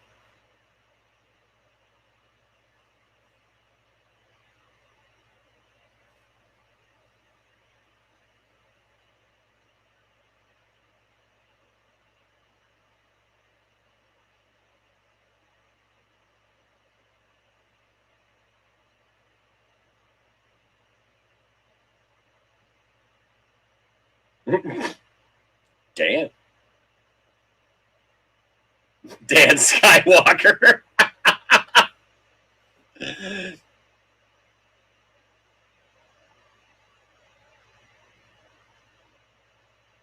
Mm.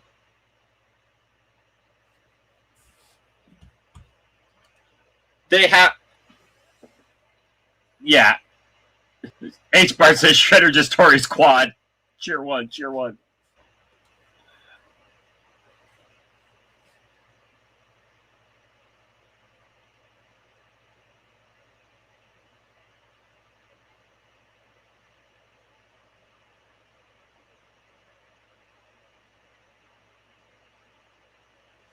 Love this.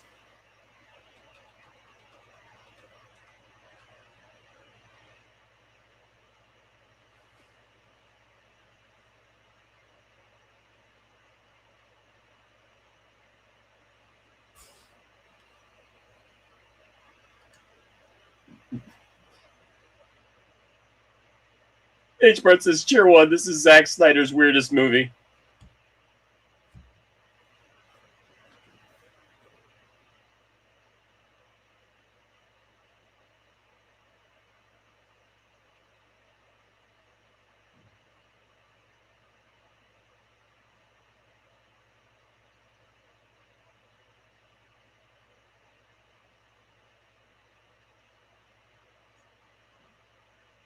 What every guy wishes Judith Hoag would say to them. That smile right there, oh my gosh. Teenage me, man. That, oh my gosh, that smile.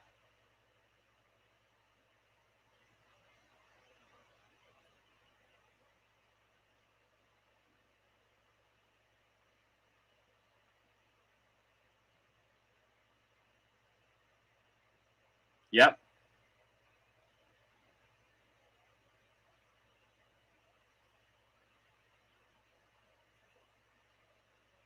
Hold on, here it comes, here it comes, here it comes.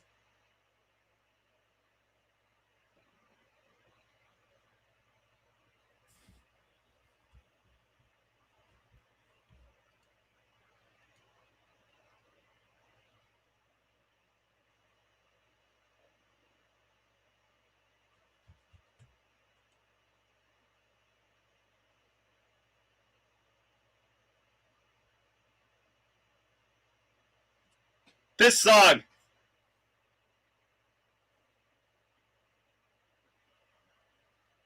The Force. Me a reporter.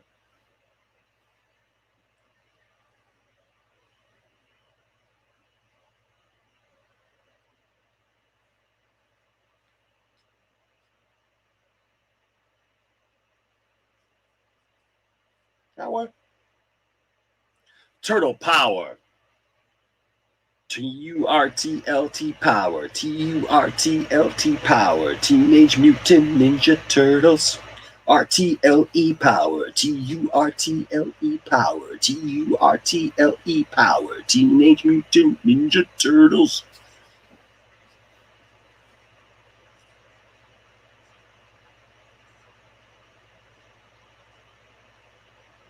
You got caught.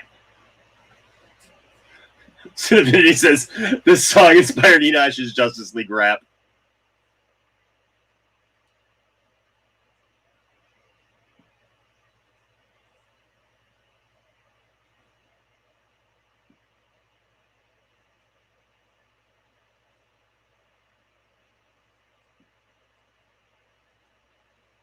Turtle power.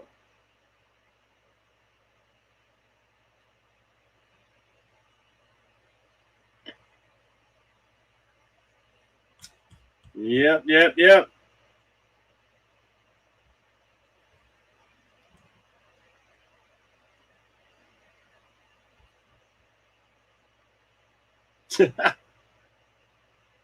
This is so 90s.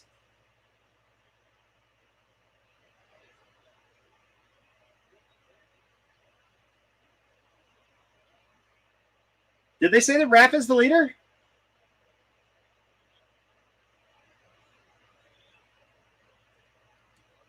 Huh.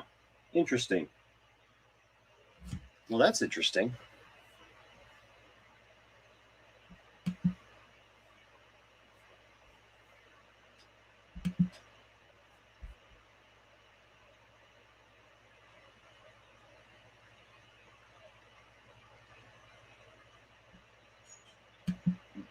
They hold on just a second. They said that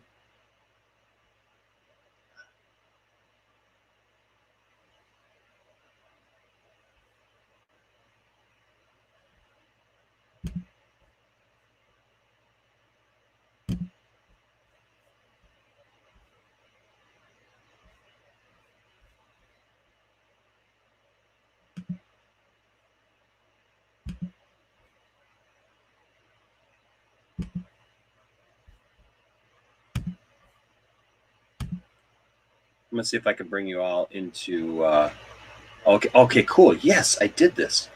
I think I did this right. Did I do this right? Yes. Roger Ebert. What was the rating on Rotten Tomatoes? 40%. Oh, here we go. Okay. Jesus. Well, the 2016 Out of the Shadows one got 38. So I mean, Check Roger it out. Ebert said it was a low rent version of Batman or Metropolis. That doesn't even make any sense. Wait, what? how is that low though? Like it's either then people I'd complain. give it a 70%. Yeah. I think It's really strange. I figured out how to do this. Let me know if hey, what's up, Nick and Lex? Good to see you. Hello, Nick and Lex. Anybody watching on let's see if I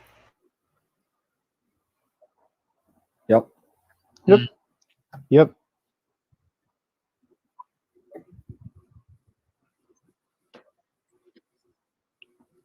Sweet.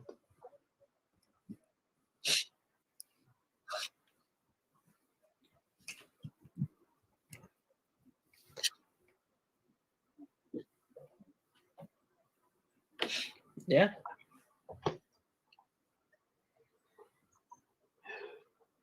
Yeah, look up the Rotten Tomatoes page. Look it up. It's at a 40% with 52 reviews, and the critics' consensus where they like put it all together. They said TMNT is exactly as advertised. One-liners, brawls, and general silliness. Good for the young at heart, but very infuriating for everyone else. I know. That's why I'm like baffled. And then look at the audience score; it's 81%. Because I was just curious. That I googled the movie, and the first thing you see is like the critic reviews, and it's like it says 40%. I'm like, what? That can't be right. I thought like it was like one of the newer ones, but no, it's like 51% Metacritic, 40% Rotten Tomatoes. I'm like, what the heck? What were the critics smoking back in 1990? This is why Rotten Tomatoes is bullshit. What? No. I could have sworn he liked Batman 89. I could have sworn he did.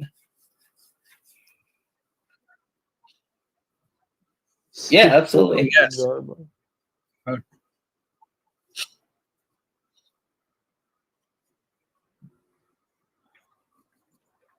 Yeah. Mhm.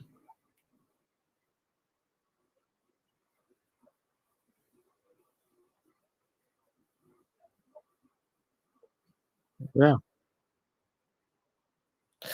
Personally am because I recently watched the first movie and it does not hold up very well. And then this one just looks like a Ready Player One commercial for Yeah. Warner Brothers. So I'm like, I don't know. I'm not. Yes. Here's the thing. Here's the thing with the new Space Jam. I'm not expecting anything good. So it's like I'm just gonna go in and just expect a dumb movie, like a dumb fun movie. Yeah. I mean, You're not walking to Space Jam for Citizen Kane. You're not watching it for like peak cinema. You're watching it just to have dumb fun. So I hope that's what it Yeah. is. I just hope it's not so dumb and like bad that it's not entertaining. If that makes sense. I liked the first Space Jam when I was younger. I watched it all the time. I mean, I liked Michael Jordan, but I don't know. This new one just doesn't sit right with me. Yeah, and Infinity brings up too. Home Alone has a rotten score on Rotten Tomatoes as well. That Yeah, look I it will up. never understand. Wow. Yeah, I'll look Yeesh. it up right Rotten now. Tomatoes is rotten. Yeah, so I'm looking up right now. That's crazy. Okay, my Wow. bad. So it used to be Yeah. 50%, but there's been a ton of reviews. Older reviews, like people were reviewing it since like 2015, adding more and more reviews. Now it's up to 67%. So just barely fresh, but it's fresh. At least give it a 70. Home Alone's a classic. That's ridiculous. No, not you. Sin Affinity. I'm like, we keep things PG here. Calm down, you Go furry. down a little. Okay. No. Well, hey, they calm down, you toned down furry. Lola in the second Space Jam. They redesigned her. That was a whole thing.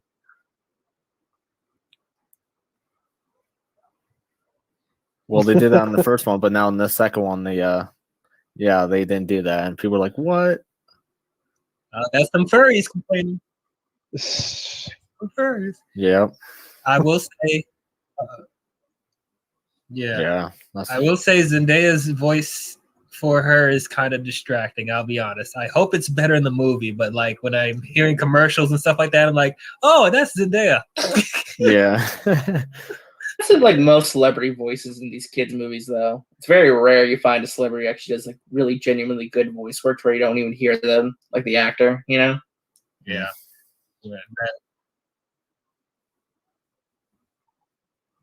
I think I was going to do his laugh.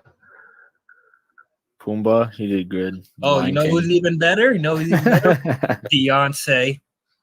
Oh yeah, Beyonce Yeah, and the Lion King remake. Yeah, that was great. I like that. I like the seen movie, I guess.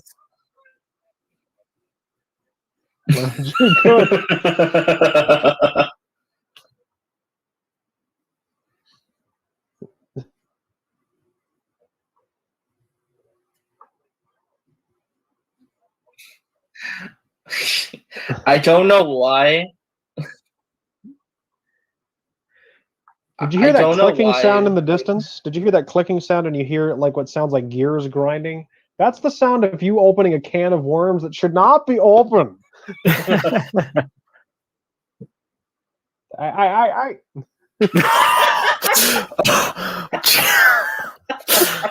Oh man! dead. All right. DL's I'm dead. done. You I'm killed done. DL.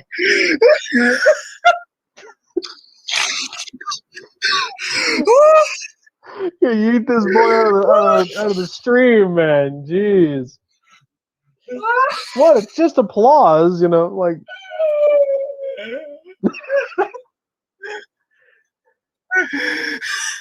I don't know why, but when we were talking about cartoon characters, it made me think of that movie. Have you guys ever heard of the movie Cool World with Brad Pitt?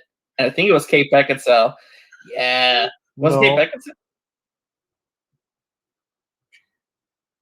Was it?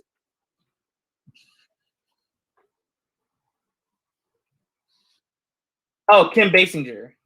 Oh, okay. Basinger. Oh, that Family Guy bit. Remember, Mr. Griffin? I don't know how to say this. Kim Basinger.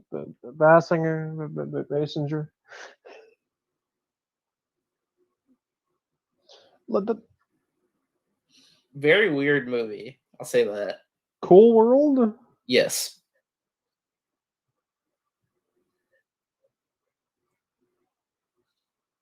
Oh, it's like it's like R-rated Roger Rabbit, basically. Pretty much, yeah. No, please. Race. Oh yeah, that's a PG-13 movie. That is. Mm-hmm. It is I'm not playing PG. patty cake. Patty cake. I love that movie so much.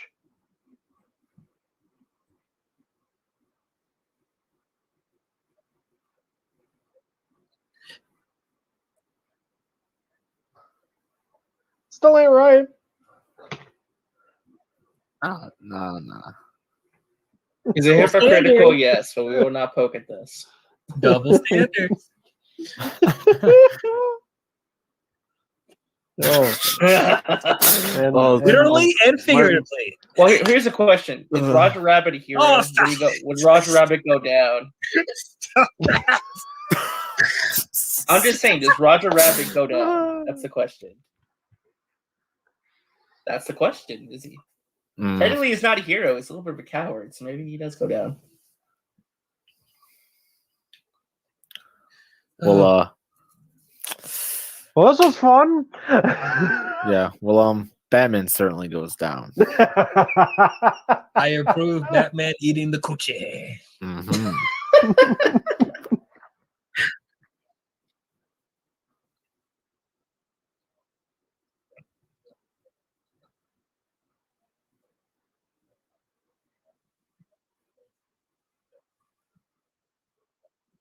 Does Zack Snyder tweet?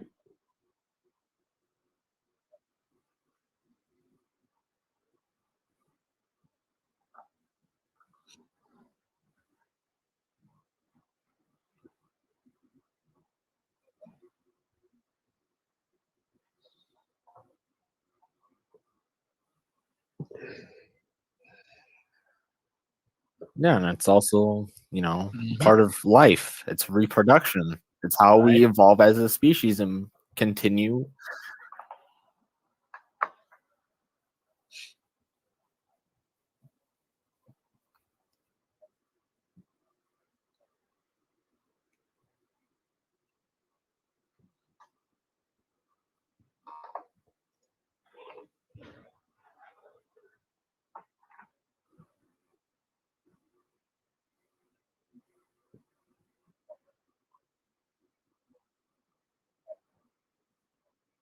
Yeah.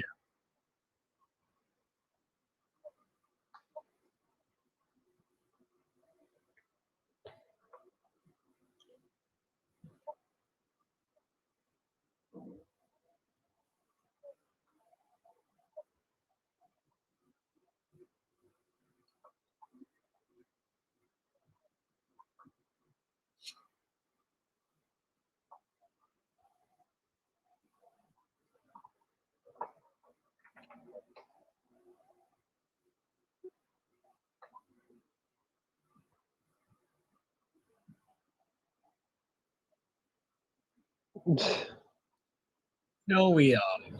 No, we.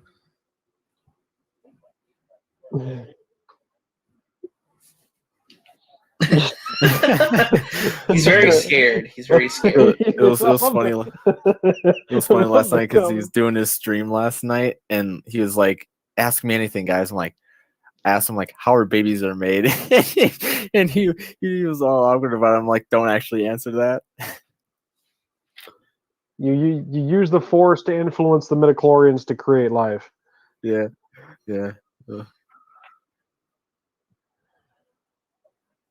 Right, you want to be in the Matrix? Is that what you want? Actually, Oh God. Jeez. Will he just take a suction machine and just Actually, I was gonna ask. dry you out? Like Splinter, there's like two different origins for him, right? The one from this movie, the one who's like a normal human, like the human that turned into a rat. Yeah, that you was guys the prefer cartoon. this That was version or the like the 89. cartoon version?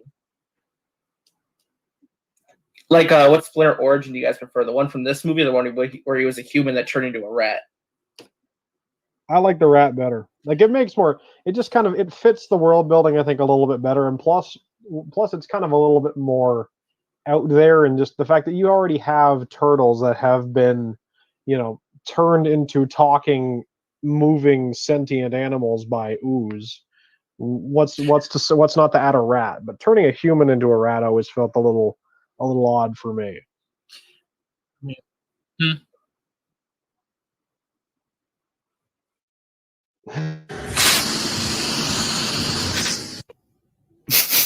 The clip, man. The look on your face just said everything I needed to say. And he said, "Girls have cooties." I knew it as soon as it left my mouth. Well, I will take all my girlfriend's cooties if that's the case, because I'm enjoying. Why are you gonna bring up Dawson? What did he do to you? Padme can get all the tickles, all of them. No tickles. No tight fitting action all either. tickles. She appreciates eating the coochie. Whoa.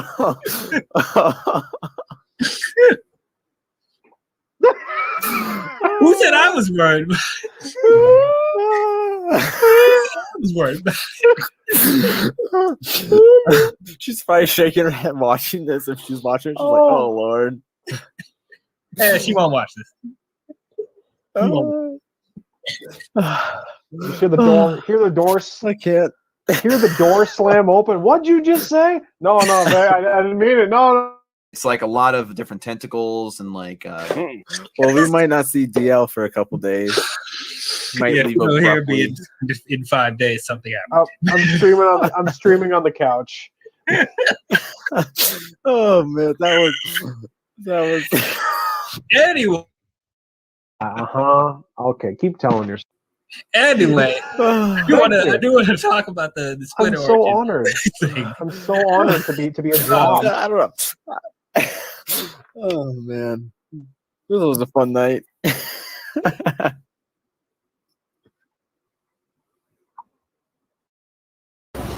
Who taught you how to do this stuff? You all right? Whoa. You learned how to make soup? Does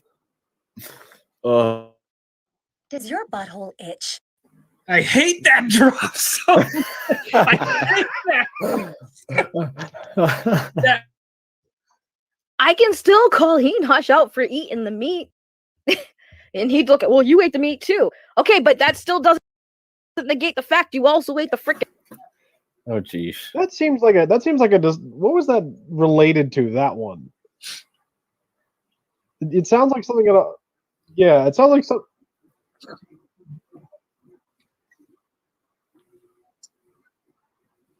Okay.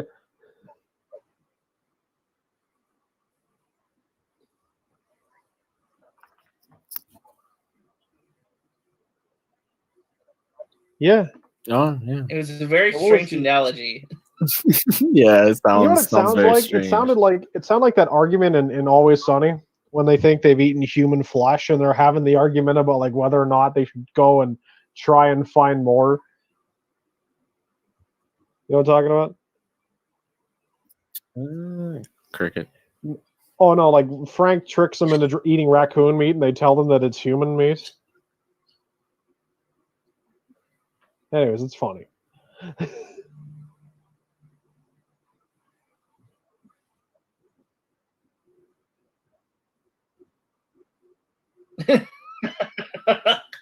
Yes.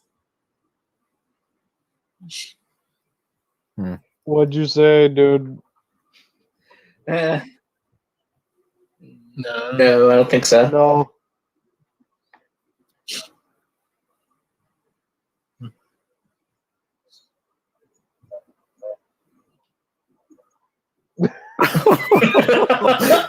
Lockdown. Oh geez. That's okay. She won't watch this. She barely Yo, watches buddy. stuff. Yo. You said Exactly. Dude, that would be Oh, I love I love the Ninja Turtles. And what did he say? Dun, dun, dun, dun, dun, dun, dun. Oh, was that your dog, Xenosh? No, that was No. mine. Oh,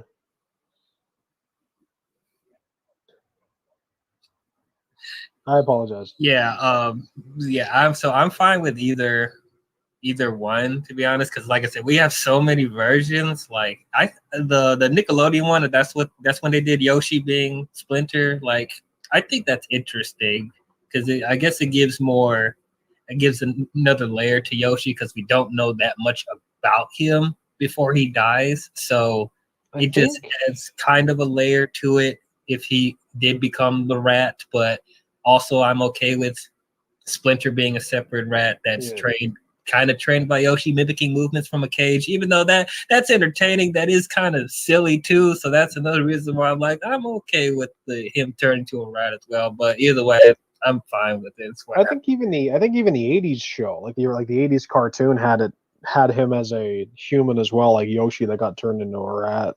Yeah, they did. Yep. And then it's like Oroku Saki turns into the Shredder. Yoshi turns into Splinter. They both, turn to different characters. So it's like kind of a dynamic with that. Was Shredder's daughter Shirai ever in the movies?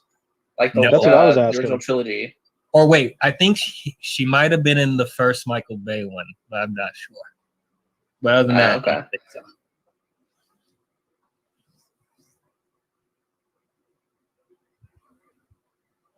Yeah, I don't know. It is funny though how no live action Turtles movie lived up to this one though. Like after all these decades, nothing lived up to this one. Like, what is the problem? I think it's people keep getting caught up with the ridiculous cowabunga, totally tubular, yo, I like eating pizza nonsense. They keep doing it over and over again. And it's like, yeah, we keep getting the same stupid crap. I mean, TMNT was the closest to the quality of this movie, but still not exactly. Yeah, I really like TMNT. I really like that movie. Same. I watched it a ton as a kid. Yeah, I remember seeing that in the theaters too. That was fun.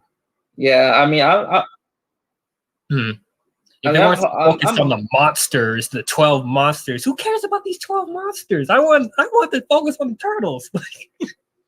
Yeah, I can understand that. I mean, with the fight scene between Raph and Leonardo, though, that was fantastic. The one in the rain, that was a great. Yeah, that was cool. I love.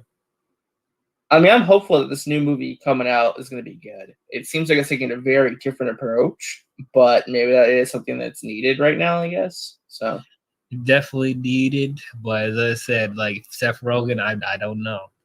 Because it seems like they're leaning into the fact that they're teenagers, right? It's gonna be teenage actors. They're gonna be very young turtles, like learning about stuff for the first time. Maybe I don't know. I don't know what the story is gonna be for this new one, but I just hope it's good. Yeah, I hope so too.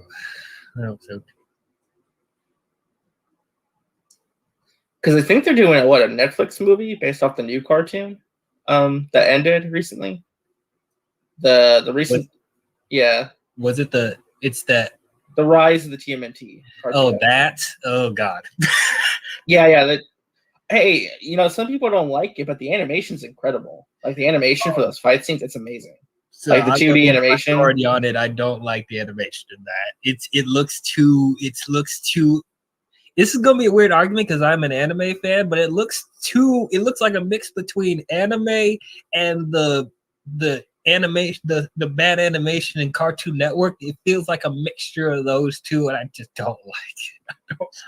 No, I mean that's valid. I think when the animation's really good and they do some of those amazing fight scenes, and you can tell that they put a lot of time and effort into the drawing and the animation for that. I mean, you may not like the stories, but at least like it looks visually cool. At least to me, at least. Mm. Yeah. I mean, the CG cartoon that came out, what was it, from 2012 to a couple years ago? That was okay. I like that one. Yeah. On Nick. Yeah. Yeah. Oh, I think I've seen a little bit of that, but I didn't really watch a ton of it. Yeah, because they got Rob Paulson to come back and play Donatello, so that was cool. He voiced. Who did Rob Paulson voice in the original '80s cartoon? Was it Raphael, or was it Michelangelo? It was Raph in the original cartoon, and then in one of the more recent ones, like the first Nickelodeon cartoon, he was Dawn in that one. Okay, yeah, because I know he played Donatello in the 2012 show. I still remember he played in the original series. Because Rob Paulson's a great voice actor, so. Yeah. Mm. Because I think after the 2012 series, he retired from being involved with like voicing the Turtles, but he was like a voice director. I think he's a voice director for all the new stuff coming out, like the new cartoons and everything. He's pretty heavily involved. Oh. I could be wrong though, but I could have sworn that was the case. Okay.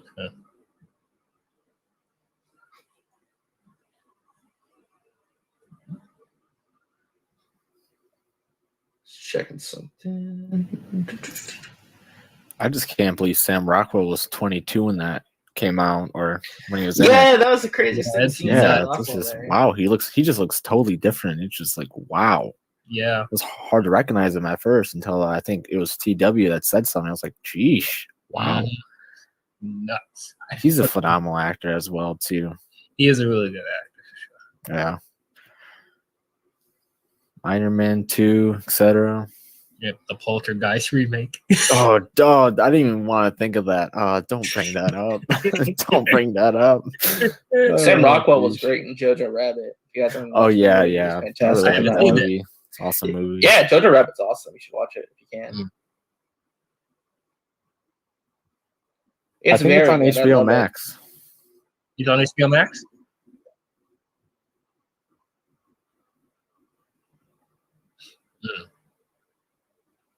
Have to watch it then.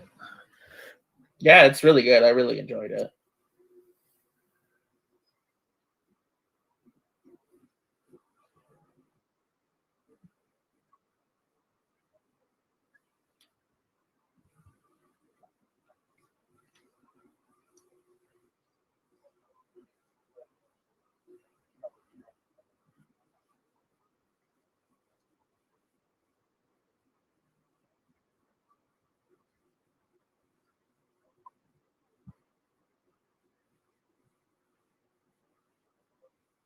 Mm-hmm.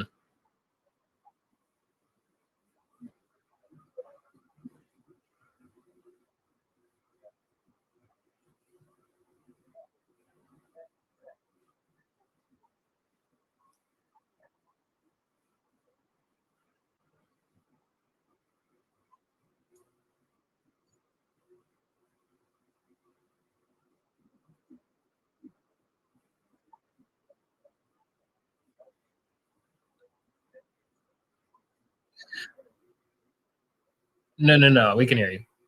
No, We can. Yeah, I can hear you. You're good. You're muted. Maybe on the YouTube stream, Here, let me check on the YouTube real quick. because you sound perfectly fine through Twitch. Yeah, it seems like you're muted on the YouTube stream. I just did a replay. Yeah. All right. Can you hear me now, or am I? Sound perfectly fine through Twitch. Whoa, hold on. Wait a second. Yeah, it seems to be working now. I just heard me. Yeah, I think it's working now. Yeah. Okay. That's weird. That Yeah, was really that's weird. I don't know what that. I mean, I was working just fine there, and then all of a sudden it. Well, hold on a second. It shouldn't be that, because I was going through StreamYard there. Oops. Hold on a second. So they're saying they could hear everyone but Enoch. Can you all hear? We can hear you. Okay, so you can hear me now. Okay. All right. That's interesting. Okay. All right. No, what I was saying is with this comment here, James, like, so I try to be careful with this now, because like the Christopher Reeve movies, for example, there's a lot of people who will say, well, no one's ever going to be as good as Christopher Reeve. Well, first of all, I already feel that that's wrong, because I already feel that Henry has Henry Cavill. Yeah, right. And so, but the thing is beyond that, even, I just feel that, like, to act like no one is ever going to come along again and be able to do Superman better than Christopher Reeve, that's ridiculous. So when it comes to Turtles, listen, what we have so far, this movie that we just watched tonight leaps and bounds further than anything that we've gotten, since, which is amazing because we even talked about even in this own series, right? Part 2's not that bad. Part 3, I like the story of Part 3 and I like where they go, but like the costumes are weird, the settings are weird, some of the things that happen in it are weird, and it doesn't look as quality, right? It doesn't look as quality at all. But like we were talking about earlier, I believe that they can do a good Turtles movie again. But you got to get away, like DL was talking about. You got to get away from trying to be super silly and like just trying to make it just a kiddie movie. Because you know what? It's not just kids who like Turtles anymore. I was 13 when this movie came out. I grew up with Turtles, right?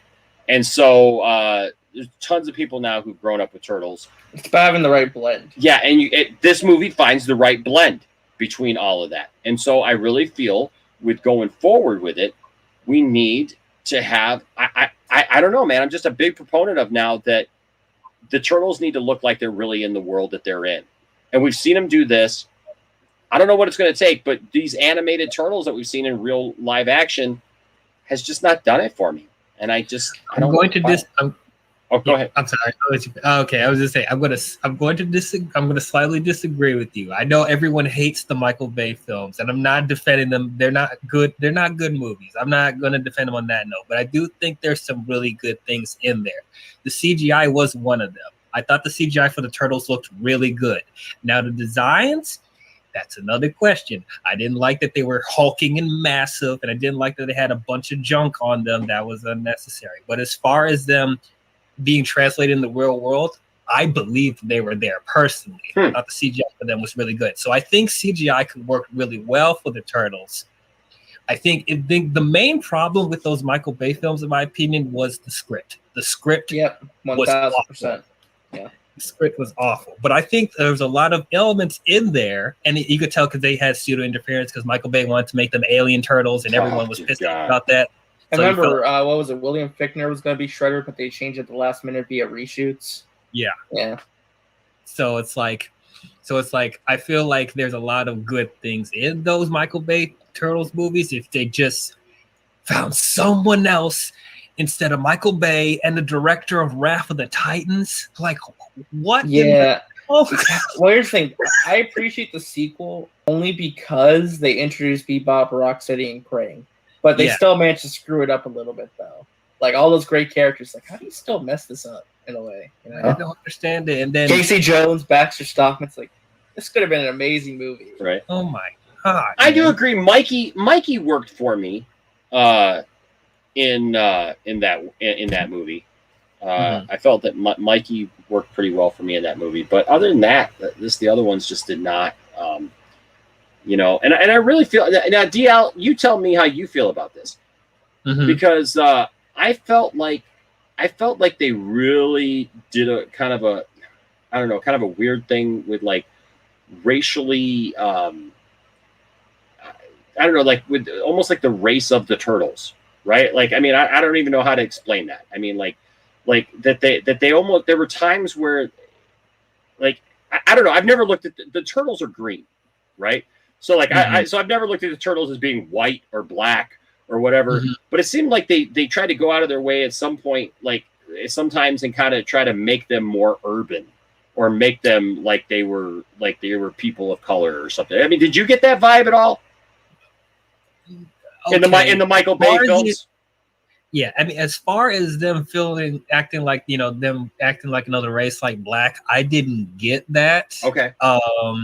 Because the first person I felt like you were talking about is Raph because of his accent or whatever.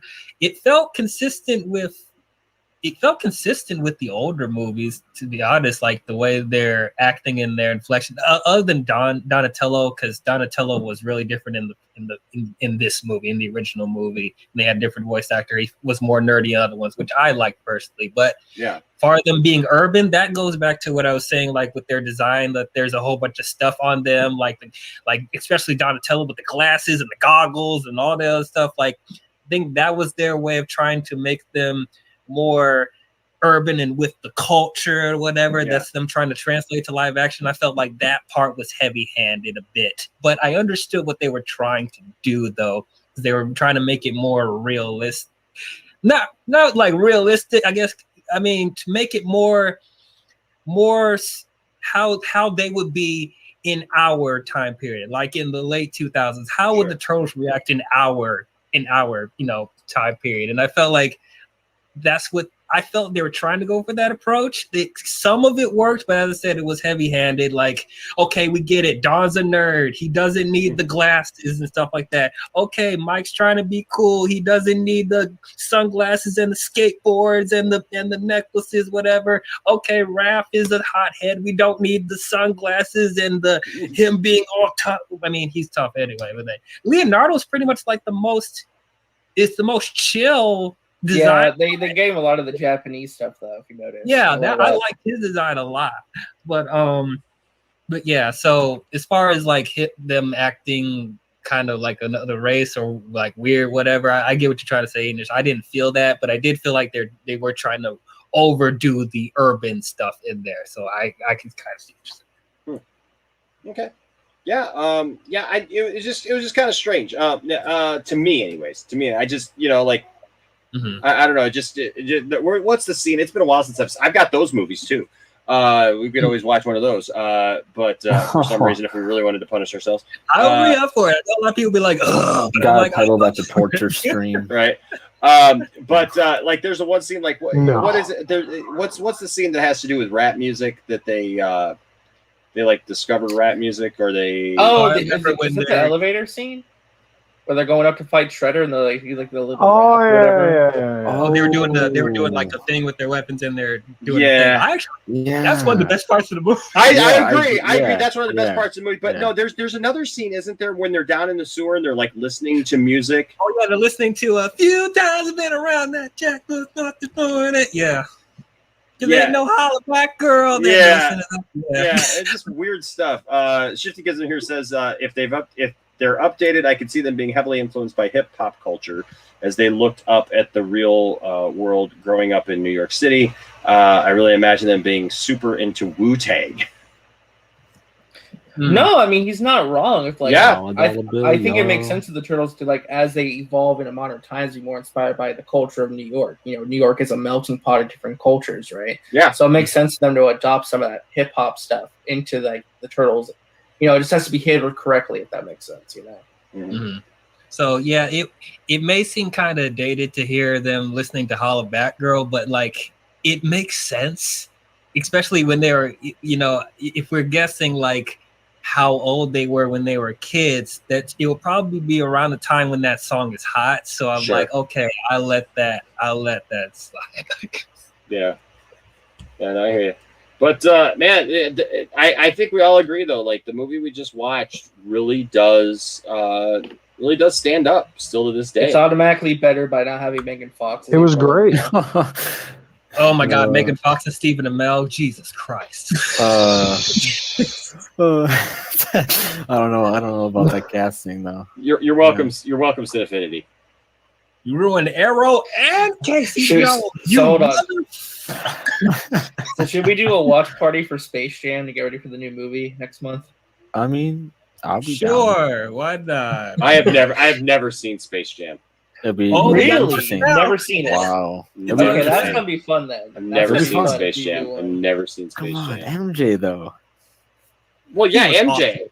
Yeah, Michael Jackson is awesome. I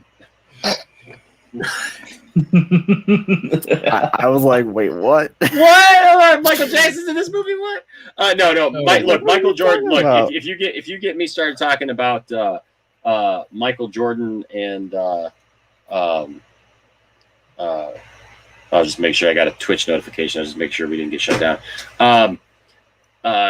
If you're gonna get me into a conversation between like Michael Jordan and LeBron James, Michael Jordan wins that.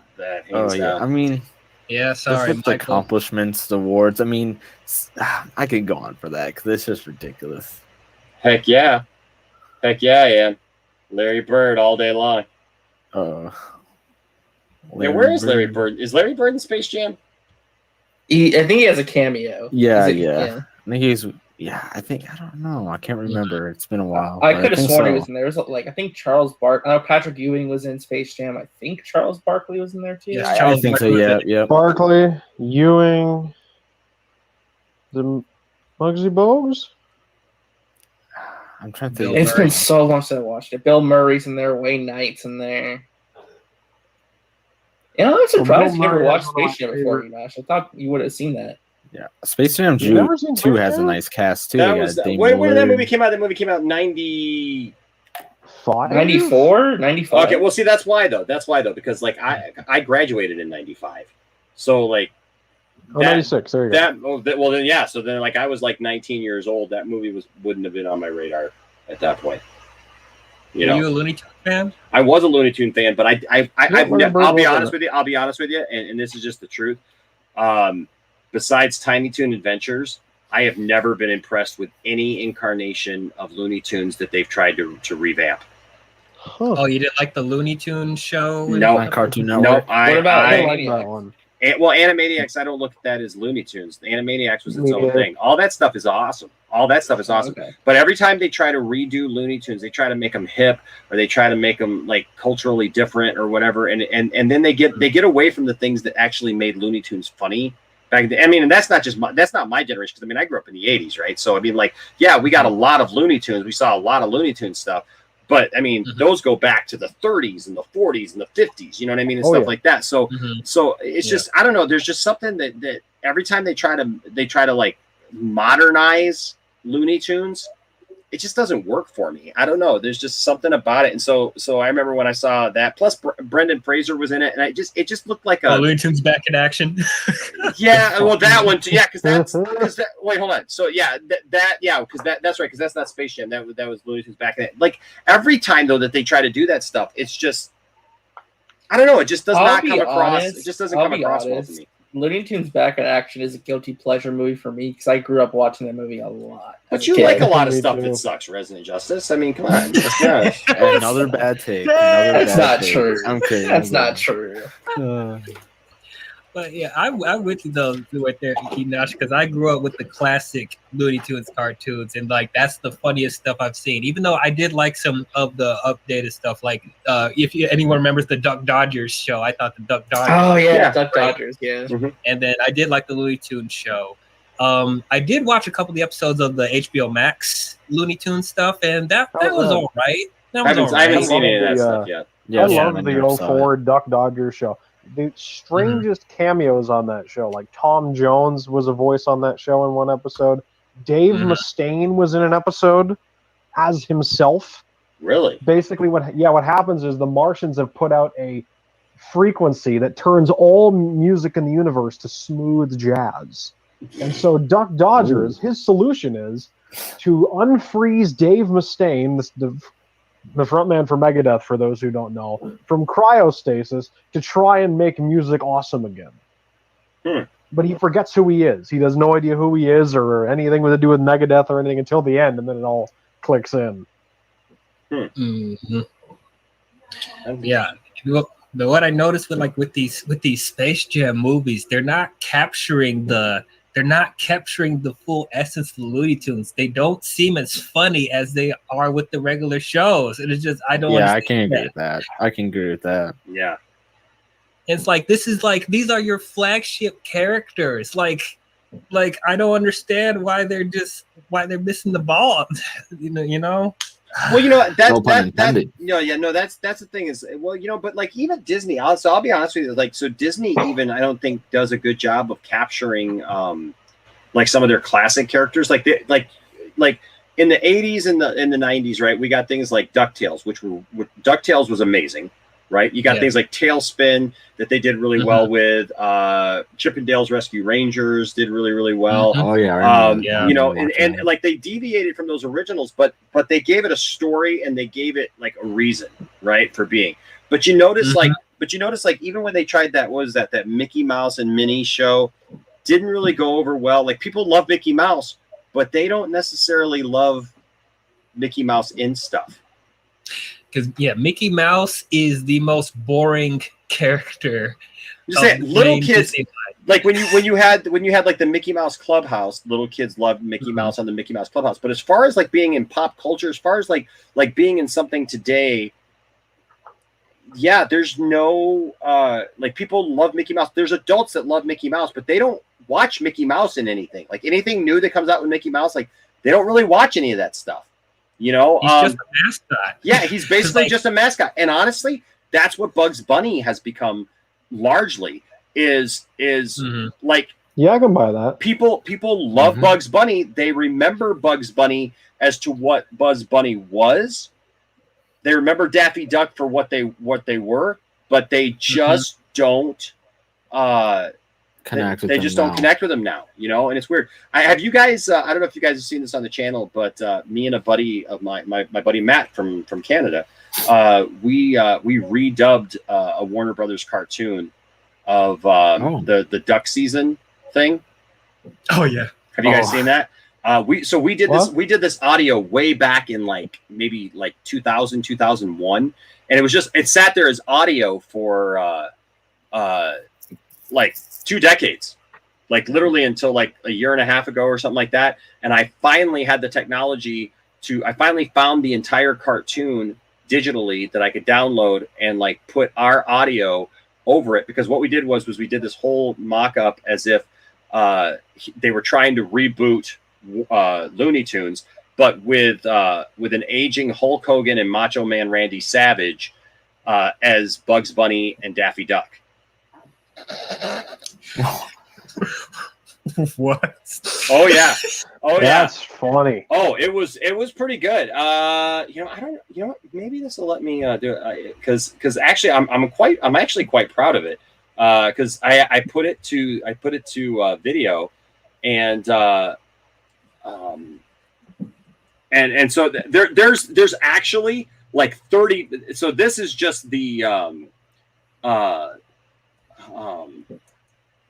just that one cartoon, you know, but we actually have like 30 minutes of audio of me and Matt going off as Macho Man, Randy Savage, and Hulk Hogan,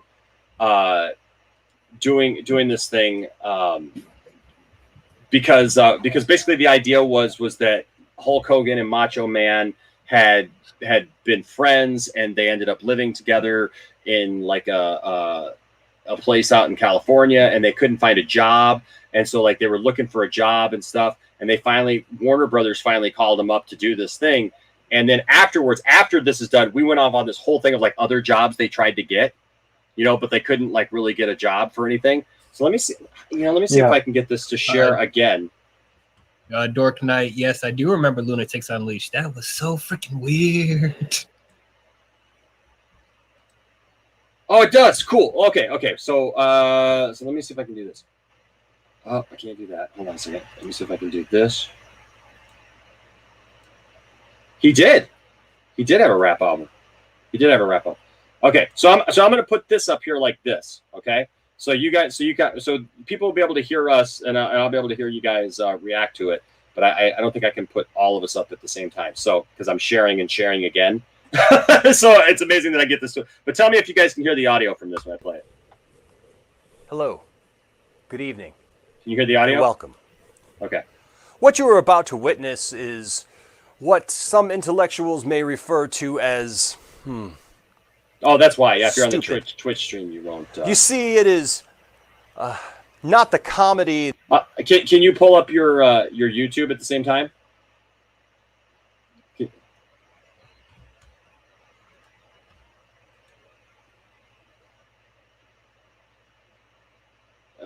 Hold on a second. Let me see what I can do here.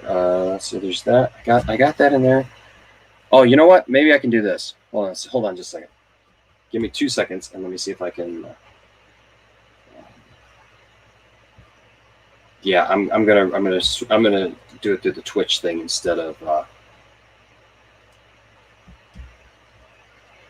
Oops.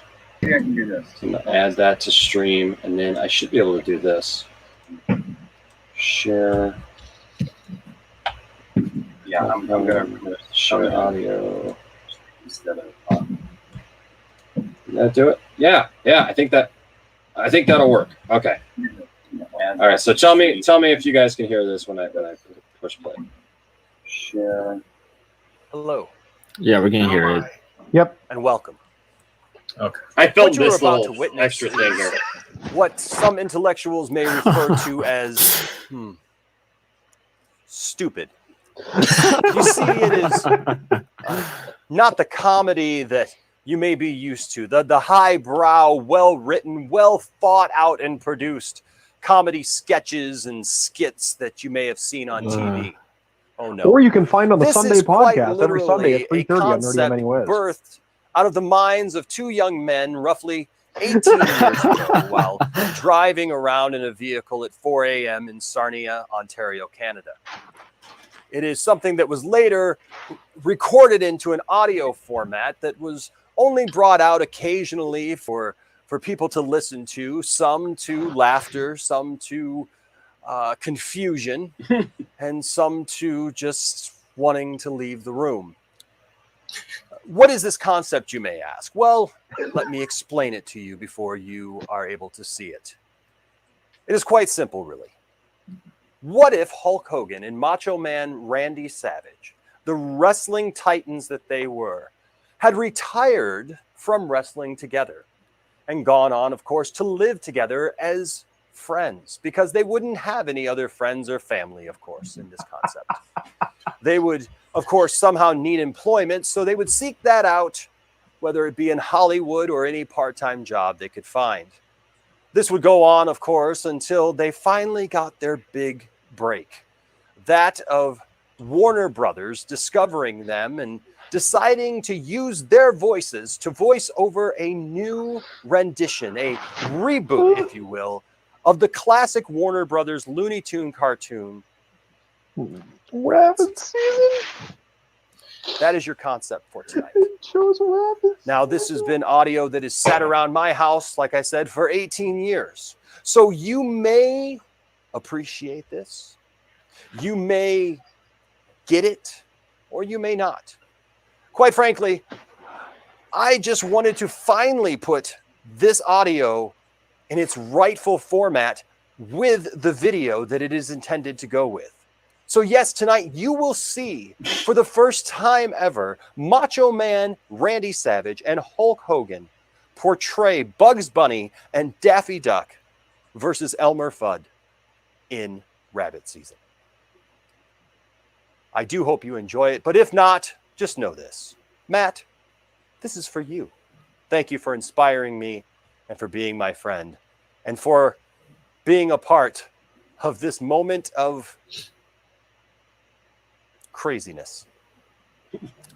I present to you now Rabbit Season. Or is it Duck Season? No, it's Rabbit Season. Definitely, or it's Duck Season. Rabbit Season? Rest in peace. Oh yeah. Step into a Slim Jim.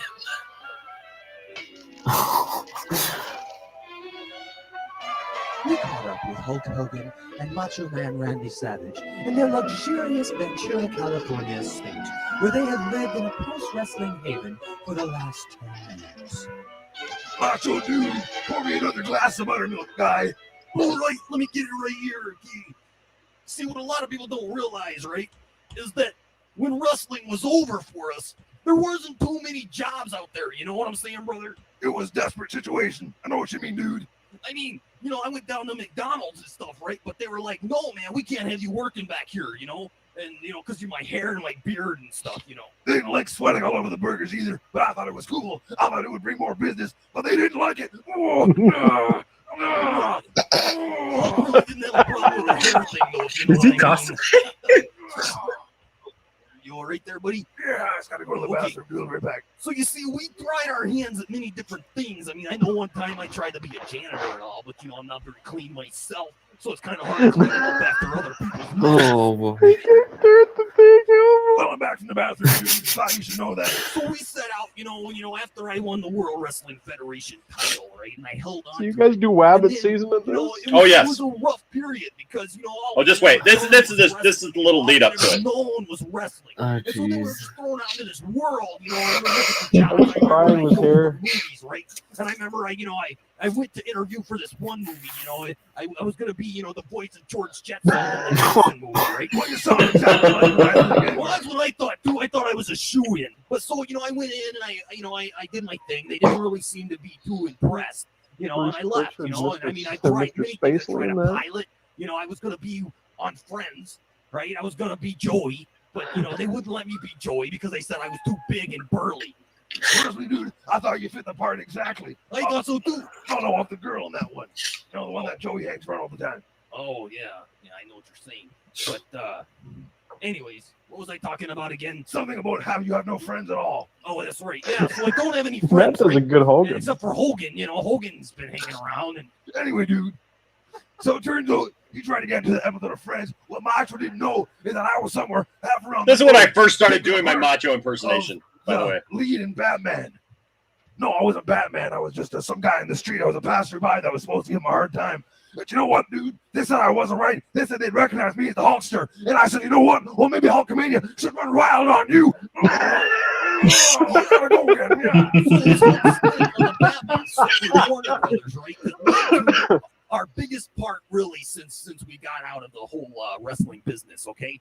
Because, you know, Hogan was there on the Warner Brothers lot, and they were like, you know, hey, we got this idea, right? We got this project, okay? And so they come to Hogan, and they're like, you know, what do you think? You know, we want you to, we're looking at redoing, you know, one of our classic Warner Brothers cartoons. And so, you know, Hogan comes to me, and he's like, you know, what do you think? You want to do this? And I was like, ooh, yeah, it sounds good to the Macho Man. And so we went together, and well, you know, basically here for the very first time, I mean, I know that you didn't see it because they scrapped it and decided not to go with it, but you know, we bootlegged it and we got a copy for tonight. So tonight, right now, for the very first time, anywhere. And the very last, dude, because we're getting sued out of our pants because of this. But you know what? The bottom line is you're going to see the Hulkster in Macho Man like you've never seen it before.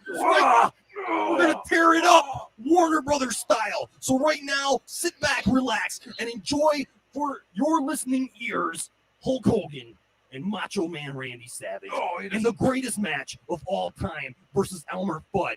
Kick it!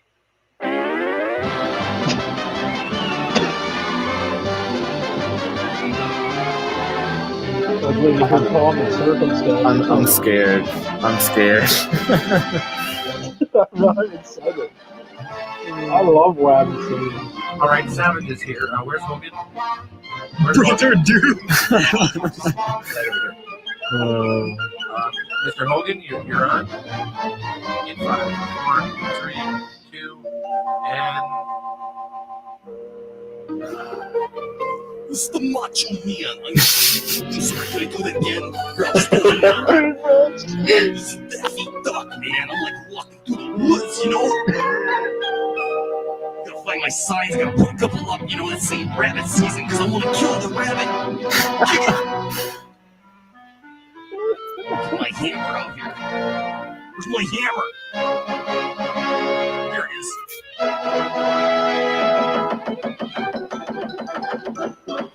Now I'll get that duck for sure. I mean the rabbit. Sorry about that. You want to take that again, Randy? No, that's all right. I'll take it from right there. It's awfully unsporting of me to be out here putting up these signs, you know, but I gotta have some fun. And besides, it's really duck season, you know, so I gotta save my hide. It's wabbit season. Oh boy, wabbit twax. All right, Wabbit, I know you're there. If you're not out in 10 seconds, I'll blast you out.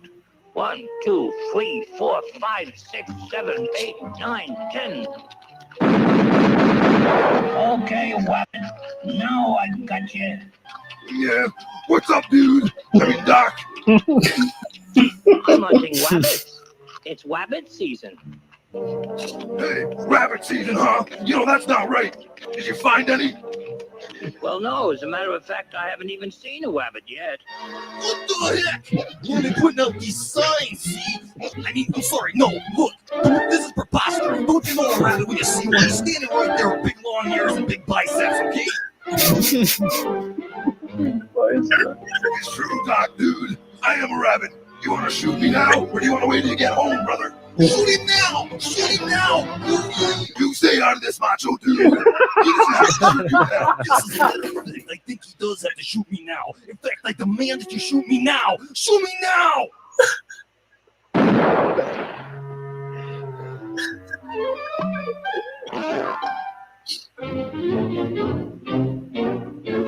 You know, let's run through that again, shall we? No problem, dude. Would you like to shoot me now, or wait till you get home, brother? Shoot him now! Shoot him now! You keep out of this. He doesn't have to shoot you now. Ah-ha!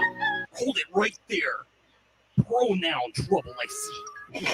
See, it's not he has to shoot you now. It's he has to shoot me now. Well, I say he does have to shoot me now. Shoot him now! Shoot me now! Dig it! Oh, no. Face, man. I didn't know a duck bill could turn that way. What do you want, brother? Dude, can you help me with my face? Here, let me help. Oh. Oh. No. You don't. Not again. Sorry. All right, this time, let's try it from the other end. Look, you're a hunter, right? Right. And this is rabbit season, right?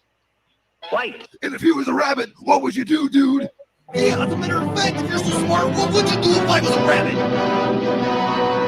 Not again. Oh, that's gotta hurt, macho dude. You have no idea. Let me tell you, no idea. But come to think of it, that was pretty funny, dude. I thought so, dude. I'm sorry, fellas, but I can't wait any longer. Whoa! What the heck, macho dude? Let's get out of here. I think I got my Hulkamania. Where's Elizabeth? Get in the hole!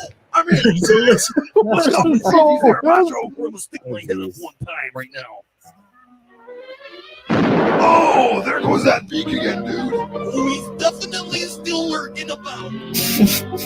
I'll tell you what, dude. You go up and act as a decoy. No more for me, thanks. I'm driving. Well, like I said, dude, never send the macho man to do. Never send a duck to do a rabbit's job. Okay, come on out. I got you covered. I'm gonna put on this girly costume here. What? You gotta be kidding me. Him. Oh, come on. I look pretty hot, dude.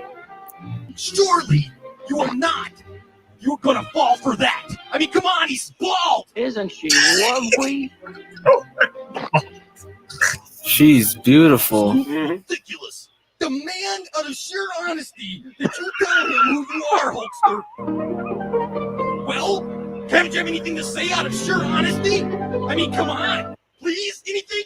Yes, I would just love a doctor. Brother. Hey, Elmer, what's where you're pointing that thing, man? Oh, there goes that beak. There goes that beak. Oh, no. I apologize, madam, for doubting your integrity. Here, just let me help you with your hat. Waha! I pulled it off and revealed it to your bugs. Now's your chance, Elmer. Shoot him now! Shoot him now! He's got me there, Doc, dude. Would you like to shoot him now, or wait till you get home? Oh, no, you don't. Not this time. Wait till you get home. All right. I'm going back to Elmer's place, see?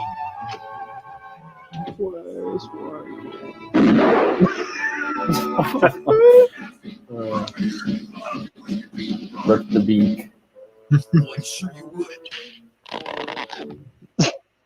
You're despicable.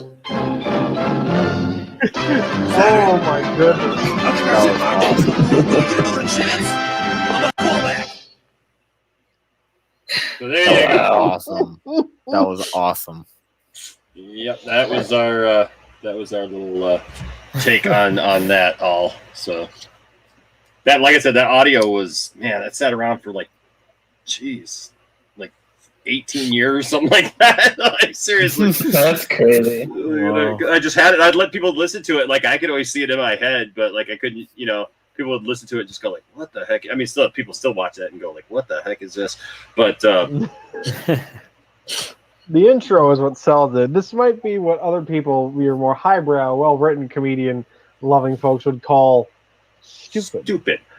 And that's what it was. Just something stupid. Just something stupid. That's the story of my life. Just doing stupid stuff, you know. My comedy is different than a lot of other people's ideas on comedy for sure. But, well, I mean, it's it's something. It is. Crazy Joe has joined us during that thing. Got there at just the right moment. But yeah, so that, ladies and gentlemen, is kind of our night. That is our Teenage Mutant Ninja Turtle watch party. We got little extras there at the end.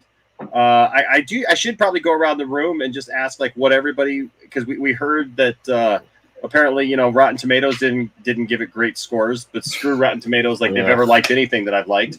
Right. But TW, what would you give Teenage Mutant Ninja Turtles 1990 on a scale of 1 to 10?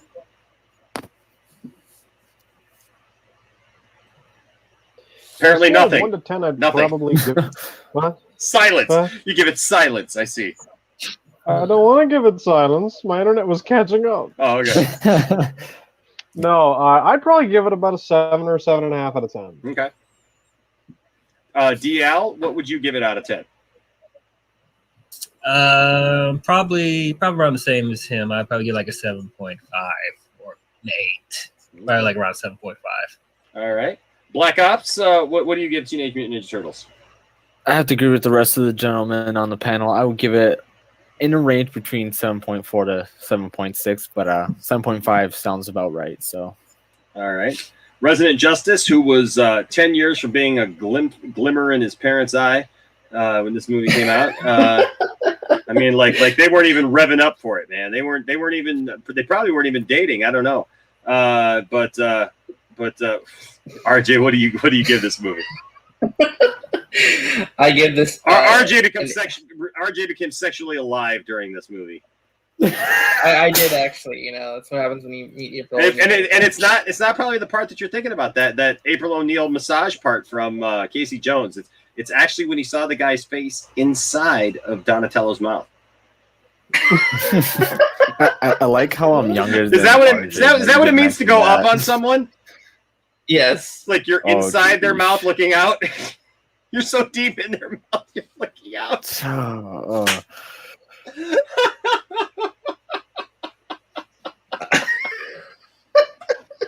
Anyway, out of 10. I'm sorry. That's so funny to me.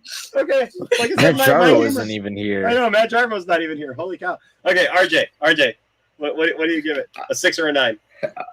I'm gonna go with 9 out of 10. Oh jeez. All right, RJ. I'm gonna go 8 Judith Hogues out of 10. 8 Judith Hogues out of 10. Oh geez. What do we got to get 2 more Judith Hogues out of this thing? Oh my gosh. And Joe, I'm assuming you've seen Teenage Mutant Ninja Turtles the movie. I have. I'm also frozen. Can you hear me? Because we can hear you. We can hear you. So. Okay. Yeah. No, I've seen it. It's a classic. I'm giving it about 7.5. If we're assuming that the 10s go to the like Psychos of the world or the I don't know, the greatest movies ever made, I would give this about a 7.5. There's no law in this, man. You can give a movie that deserves all the kudos in the world a 9 and yet give Turtles a 10. You know what I mean? Like it's just how you feel at the moment. It's how the movie makes you feel. Now I missed the stream, so I didn't see what you guys were saying. But did anyone point out that the pizza guy is the guy in the Michelangelo suit and that he ripped himself off for the pizza? No. He cheated himself? No, we did not. Yeah, all the actors who played the Turtles have cameos in the movie. I think someone in the chat pointed out the guy who played Raph plays the taxi cab passenger. Oh, okay.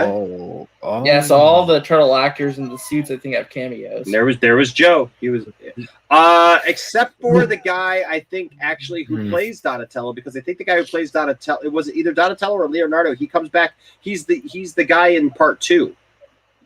The voice actor, you mean? Yeah. Well, no, not the voice actor. Are you talking about just the voice actors? The guy in the suit. The guy, I think it's Donatello, the guy who played Donatello in the suit, the Asian guy. He comes back for part 2, and he's one of the main characters in part 2. Yes, I think so. Yeah. I think he played Donatello. That's It was either cool. Donatello or Leonardo, but I think it was Donatello. Yeah, but we lost Crazy Joe. So for me, I'll just be honest with you. I'm going to give this one high praise just because this is. I've got all kinds of connection to this movie. I got the nostalgia part. I saw it in the theaters. You know, I've met Judith Hogue now, and I tell you what, that more than makes up for the other two Judith Hogues that this movie would need for me. But I'll be honest with you. It only needs one Judith Hogue as far as I'm concerned, because Judith Hogue is just she's a national treasure. And but I'm going to give this movie a 9. You know, it's just it is, man. It just I don't know. Like I get it, you know, that it's hard to judge some movies sometimes just because of, you know, like there's those really upper echelon movies, you know, that, you know, just really stick out. But I'll be honest with you, man, like this movie, just nothing but good thoughts about this movie. Like you know, nothing but, like I said, I could literally quote this movie all day long, you know, and just have fun. That was like me when I popped into like the Despecialized stream and I was quoting Jedi left and right. I'm like, now I've seen it from the other side. Mm-hmm. Yeah. Yeah. What would you rate the first Michael Bay Turtles movie? Oh boy. Honestly, I wouldn't. I've seen it a couple of times, and like I like unless I was just literally sitting down to watch it with someone, like or it was this on TV maybe. You know, like I don't think that I would actually like seek it out to watch it again. I don't think anyone's doing that, truly. You know, unless it was a comparison thing. Unless it was, hey, I just watched, you know, this movie, and you know what? Let me go see if that movie really is as bad as I remember it being. You know, yeah, because I think it is fair to watch a movie more than once or twice, and you know, give it, because that's what I ask people to do all the time for like movies like, say, Man of Steel or BVS, right? I've always said this. I've always said the same thing, and I said this when I was over on the Cinema Machine podcast the other day. I said, I'm kind of a Philistine when it comes to movies. I should want a second viewing, but I should not need a second viewing. But that's my own personal. That's my own personal criteria when it comes to a film. Doesn't mean I won't enjoy it. It just means that I will enjoy it more if it doesn't require a second viewing. Gotcha. But I love the film enough that I want to watch it again. Well, the Dork Knight here gives it a 9 out of 7. I like that. He more made up for the 9 out of 7. I'm going to give it a 3-5-8 days over 2. How's that? I think he took those 2 missing Judith Hogues that Resident Justice was looking for and added it to his perfect score of 7. James here gave it an 8.9. Yep. So I think I definitely. James also said if I rated the new one, 5.2. Yeah, it's probably about a 5. That's fair. Crazy Joe over here saying I'm straight and I'd swap teams for Sam Rockwell, or for some Rockwell. You just want some Rockwell, like the singer. What did Rockwell sing? Was it Rockwell? Isn't that a singer from the 80s? That was the I always feel like somebody's watching me. I'm gonna guess you're meaning Sam Rockwell. Mega Podtastic. That's what I'm gonna guess you mean. Not just you just want some Rockwell in your life. I mean, I don't know. Maybe you just want some Rockwell. But be careful because somebody's watching you. Don't let them film it. It'll end up on RJ's stream, and then the fandom. Hey. So he says, I always feel like Sam Rockwell's watching. So well, it's Sam Rockwell. It's everybody but Sam, apparently. I always feel like Sam Rockwell's watching me. He's got a message. Sandra Rockwell. Oh my gosh, that's funny. Well, we'll have to come back. We'll have to do like a watch party. Maybe watch the second and third one, and then at some point it'd be fun to watch the Turtles Forever. If you haven't seen Turtles Forever, yeah, totally. Because Turtles. I'm waiting for you guys. I'm waiting for whenever you and Johnny and Mark have the time together and we can all do the awesome 2 cents watch party I've been waiting for of Roger Corman's Fantastic Four movie. That's probably the next one. As far as 2 cents on nonsense, yes, we're going to do that one as a 2 cents on nonsense special. So on a Sunday evening sometime. Yes, that'd be awesome. Yes. I want to watch that with you guys. Yeah, if you, I'm excited. Oh, go ahead, Dion. I've never seen it. You've never seen that? No, I'm just saying. Yeah, no, I've seen it. I'm a huge Fantastic Four fan. I've seen pretty much everything Fantastic Four. Okay. That's probably the best Fantastic Four movie we got. Wow. Ooh, hot take on that one. Look at that. But no. Actually, you know what? I'll give this to the Tim Story movies. Like they were trying, and like I had some fun in a couple of moments, but I just feel like it didn't really reach the levels that a Fantastic Four movie should. Like I didn't walk out being like it's as great as Spider-Man and stuff like that. It's like it's just holding it back. But you know, I'm a big Fantastic Four person, so yeah, I would definitely watch it. So. Well, guys, I hope the MCU will do it better. I hope the MCU will do it better. I hope Please so too. do it better. Please. All right, guys. Well, hey, thank you for joining me tonight. Thank you to everyone who watched and stopped by the Poindexter Lounge tonight to watch this. It is about 11 p.m. where I'm at. I want to do a stream tonight, but I'll have to make up my mind here in the next little while. I'll get done with the stream and see what I'm doing. I might come back maybe around 12:30 and talk about this Supergirl stuff, because I haven't talked about the Supergirl pictures yet. Yeah. But they had new pictures come out today, like actual like a lot of stuff coming out from the set. Along with some still racist people who are just still going off. I actually found a tweet a little while ago. Yeah, so somebody, like, people are still going off about this whole thing because of the way she looks, and still saying things like, Kara was never Supergirl's not Spanish. A Latina. She's not Hispanic. Yeah. Yeah, like whatever. Come on, whatever. people. Come on.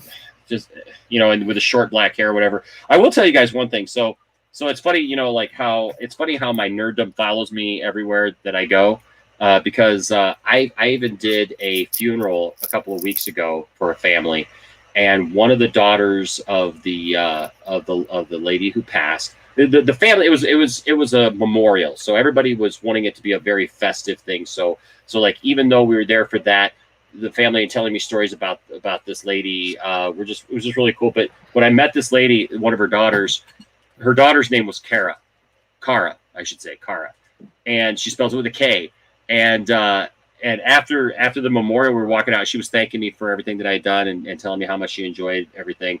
And I said, it's great. I said, I want you to know, Kara, I said, like, I really like your name. And she goes, oh, why? She gets a smile on her face.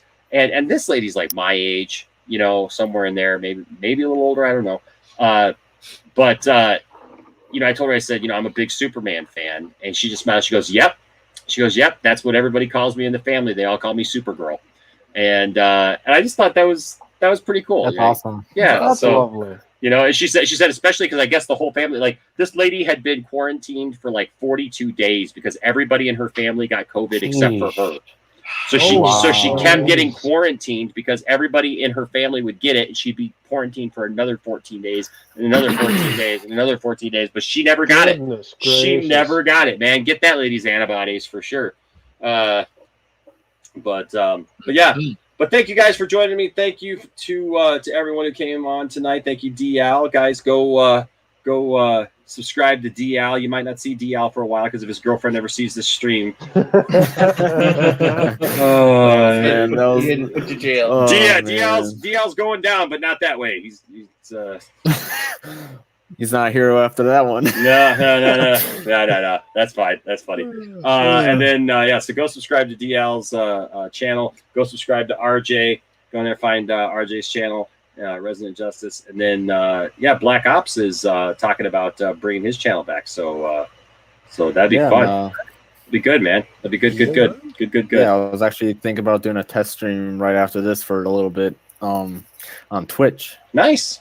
Very nice. Right So you guys be looking for these guys and support them for sure. And don't forget, we'll be back another time with another movie or another stream of some kind, and have fun, because that's what the Poindexter Lounge is all about, folks. It's just about having a good time, hanging out with our buds, our buds and budettes, and and talking about stuff that we love, like TV shows, movies, games, sci-fi, fantasy, comic books, superheroes, toys, and so much more. All right, guys. Thank you for all being here tonight, and don't forget, guys, stay nerdy. Don't let anybody tell you that your fandom doesn't matter. But you know what? Continue to have good conversations. Just in here, just a minute ago was Crazy Joe, And somebody gave me a hard time for going on his channel this week, like twice in my comment sections because Joe doesn't like the Snyder Cut. And look, I don't understand how Joe doesn't like the Snyder Cut. That baffles me. But you know what? But Joe is respectful. Joe's been respectful to me. Now, I haven't watched every video that Joe's ever done about the Snyder Cut. I don't know everything that Joe's ever said about the Snyder Cut. I don't know. But I know this. Joe's been respectful of me. He's been respectful of my panelists when we have guests in here and stuff, and he doesn't come across. We literally, he was on a stream the other night with us with Ray Porter. Okay, Darkseid himself was here, and he was here, and he was talking to Ray and like respectful. Ray, he wasn't like this movie sucks. Like he was never being disrespectful. So look, this is the thing. If you guys watch me, everybody who watches me knows that I always say, don't let anybody tell you that your fandom doesn't matter, but don't tell anybody that their fandom doesn't matter. Don't tell them that just because they don't like something that somehow it's illegitimate. People like movies. It's all subjective, right? People could watch Teenage Mutant Ninja Turtles this movie and say, well, I like the new ones better. I don't understand that, but you know what? Each generation's different. People get different things out of different movies. I have a connection with this movie that others may not have with this movie, right? And the same thing about the Snyder Cut. I'm connected with that. I connect with it on many different levels, and I have a lot of friends who do. But you know what? Little secret, I have a lot of personal friends who don't like the Snyder Cut. I'm still friends with them. You know, you can like stuff or I don't understand them. When I did a podcast reviewing the Snyder Cut when it was just coming out, I even brought in people who weren't fans of Snyder and DC talking about, you know, they're not liking the Snyder Cut. We debated about it, but we had a civil discussion about it. It's okay. I love the movie. They're not big fans, but we're able to have a civil conversation about what we liked and what we didn't like. Exactly. You know? Exactly. So just keep that in mind, guys. So when you see me, you know, if I look, I've gone on a lot of people's streams. Apparently there's some stuff blowing up in other people's lives. And I haven't really, I'll be honest with you, I've been so busy these last couple of days. I've heard people talking about it, but I don't know what's going on. I mean, the fandom menace is kind of melted. And now there's other people who've given us a hard time in the past who seem to be having issues now too. But listen, I would say this, like that's why sometimes you'll see me on people's streams and you may wonder, like, why are you on that stream? Or like, why do you have this person or that person? Because listen, I'm not here to make a bunch of enemies, right? And so if I can make friends, I will. Now, if somebody's doing something that I think morally is wrong, you're probably not going to see me on their stream, right? Unless it's really to tell them that I think morally something's wrong or like ethically something's wrong. And there are a couple of people that you won't see here unless we're having that discussion and I'm telling them that. One person came on this show that I had an ethics problem with, right? But you know, if it's just about nerd stuff, guys, come on. Let's seek to get along. I don't just say that. I really mean that. Like nerd stuff is nerd stuff, man. From Teenage Mutant Ninja Turtles to Superman, Batman, and I know we give RJ a hard time about Marvel, but you know, look, I even love that stuff. You know, like we look, there's a difference between having fun, poking fun, doing a shtick or a comedic bit about something, and then like really being mean to somebody. You'll never see me. I may give RJ a hard time about Marvel. I've given other people a hard time about Marvel or whatever, but I'm still a Marvel fan. Like, I still like the Marvel movies. I just prefer DC. That's it. You know? Right. And nothing's going to change that. But I'm not really being mean to RJ or mean to other people. Like, RJ knows how I feel about it. And look, there's things that you do comedically that are fun, that are funny, right? But you shouldn't take a stance like to just be mean to somebody or just rude to somebody in real life and, you know, and just be like, well, you know, these people are bad people because they don't like, you know, the thing that I like. Because it's all subjective. So, like I always say, try to have good conversations. And, you know, if you do that, there'll always be a place for all of you here in the Poindexter Lounge, including Crazy Joe. All right, guys, we will see you all next time. Bye-bye.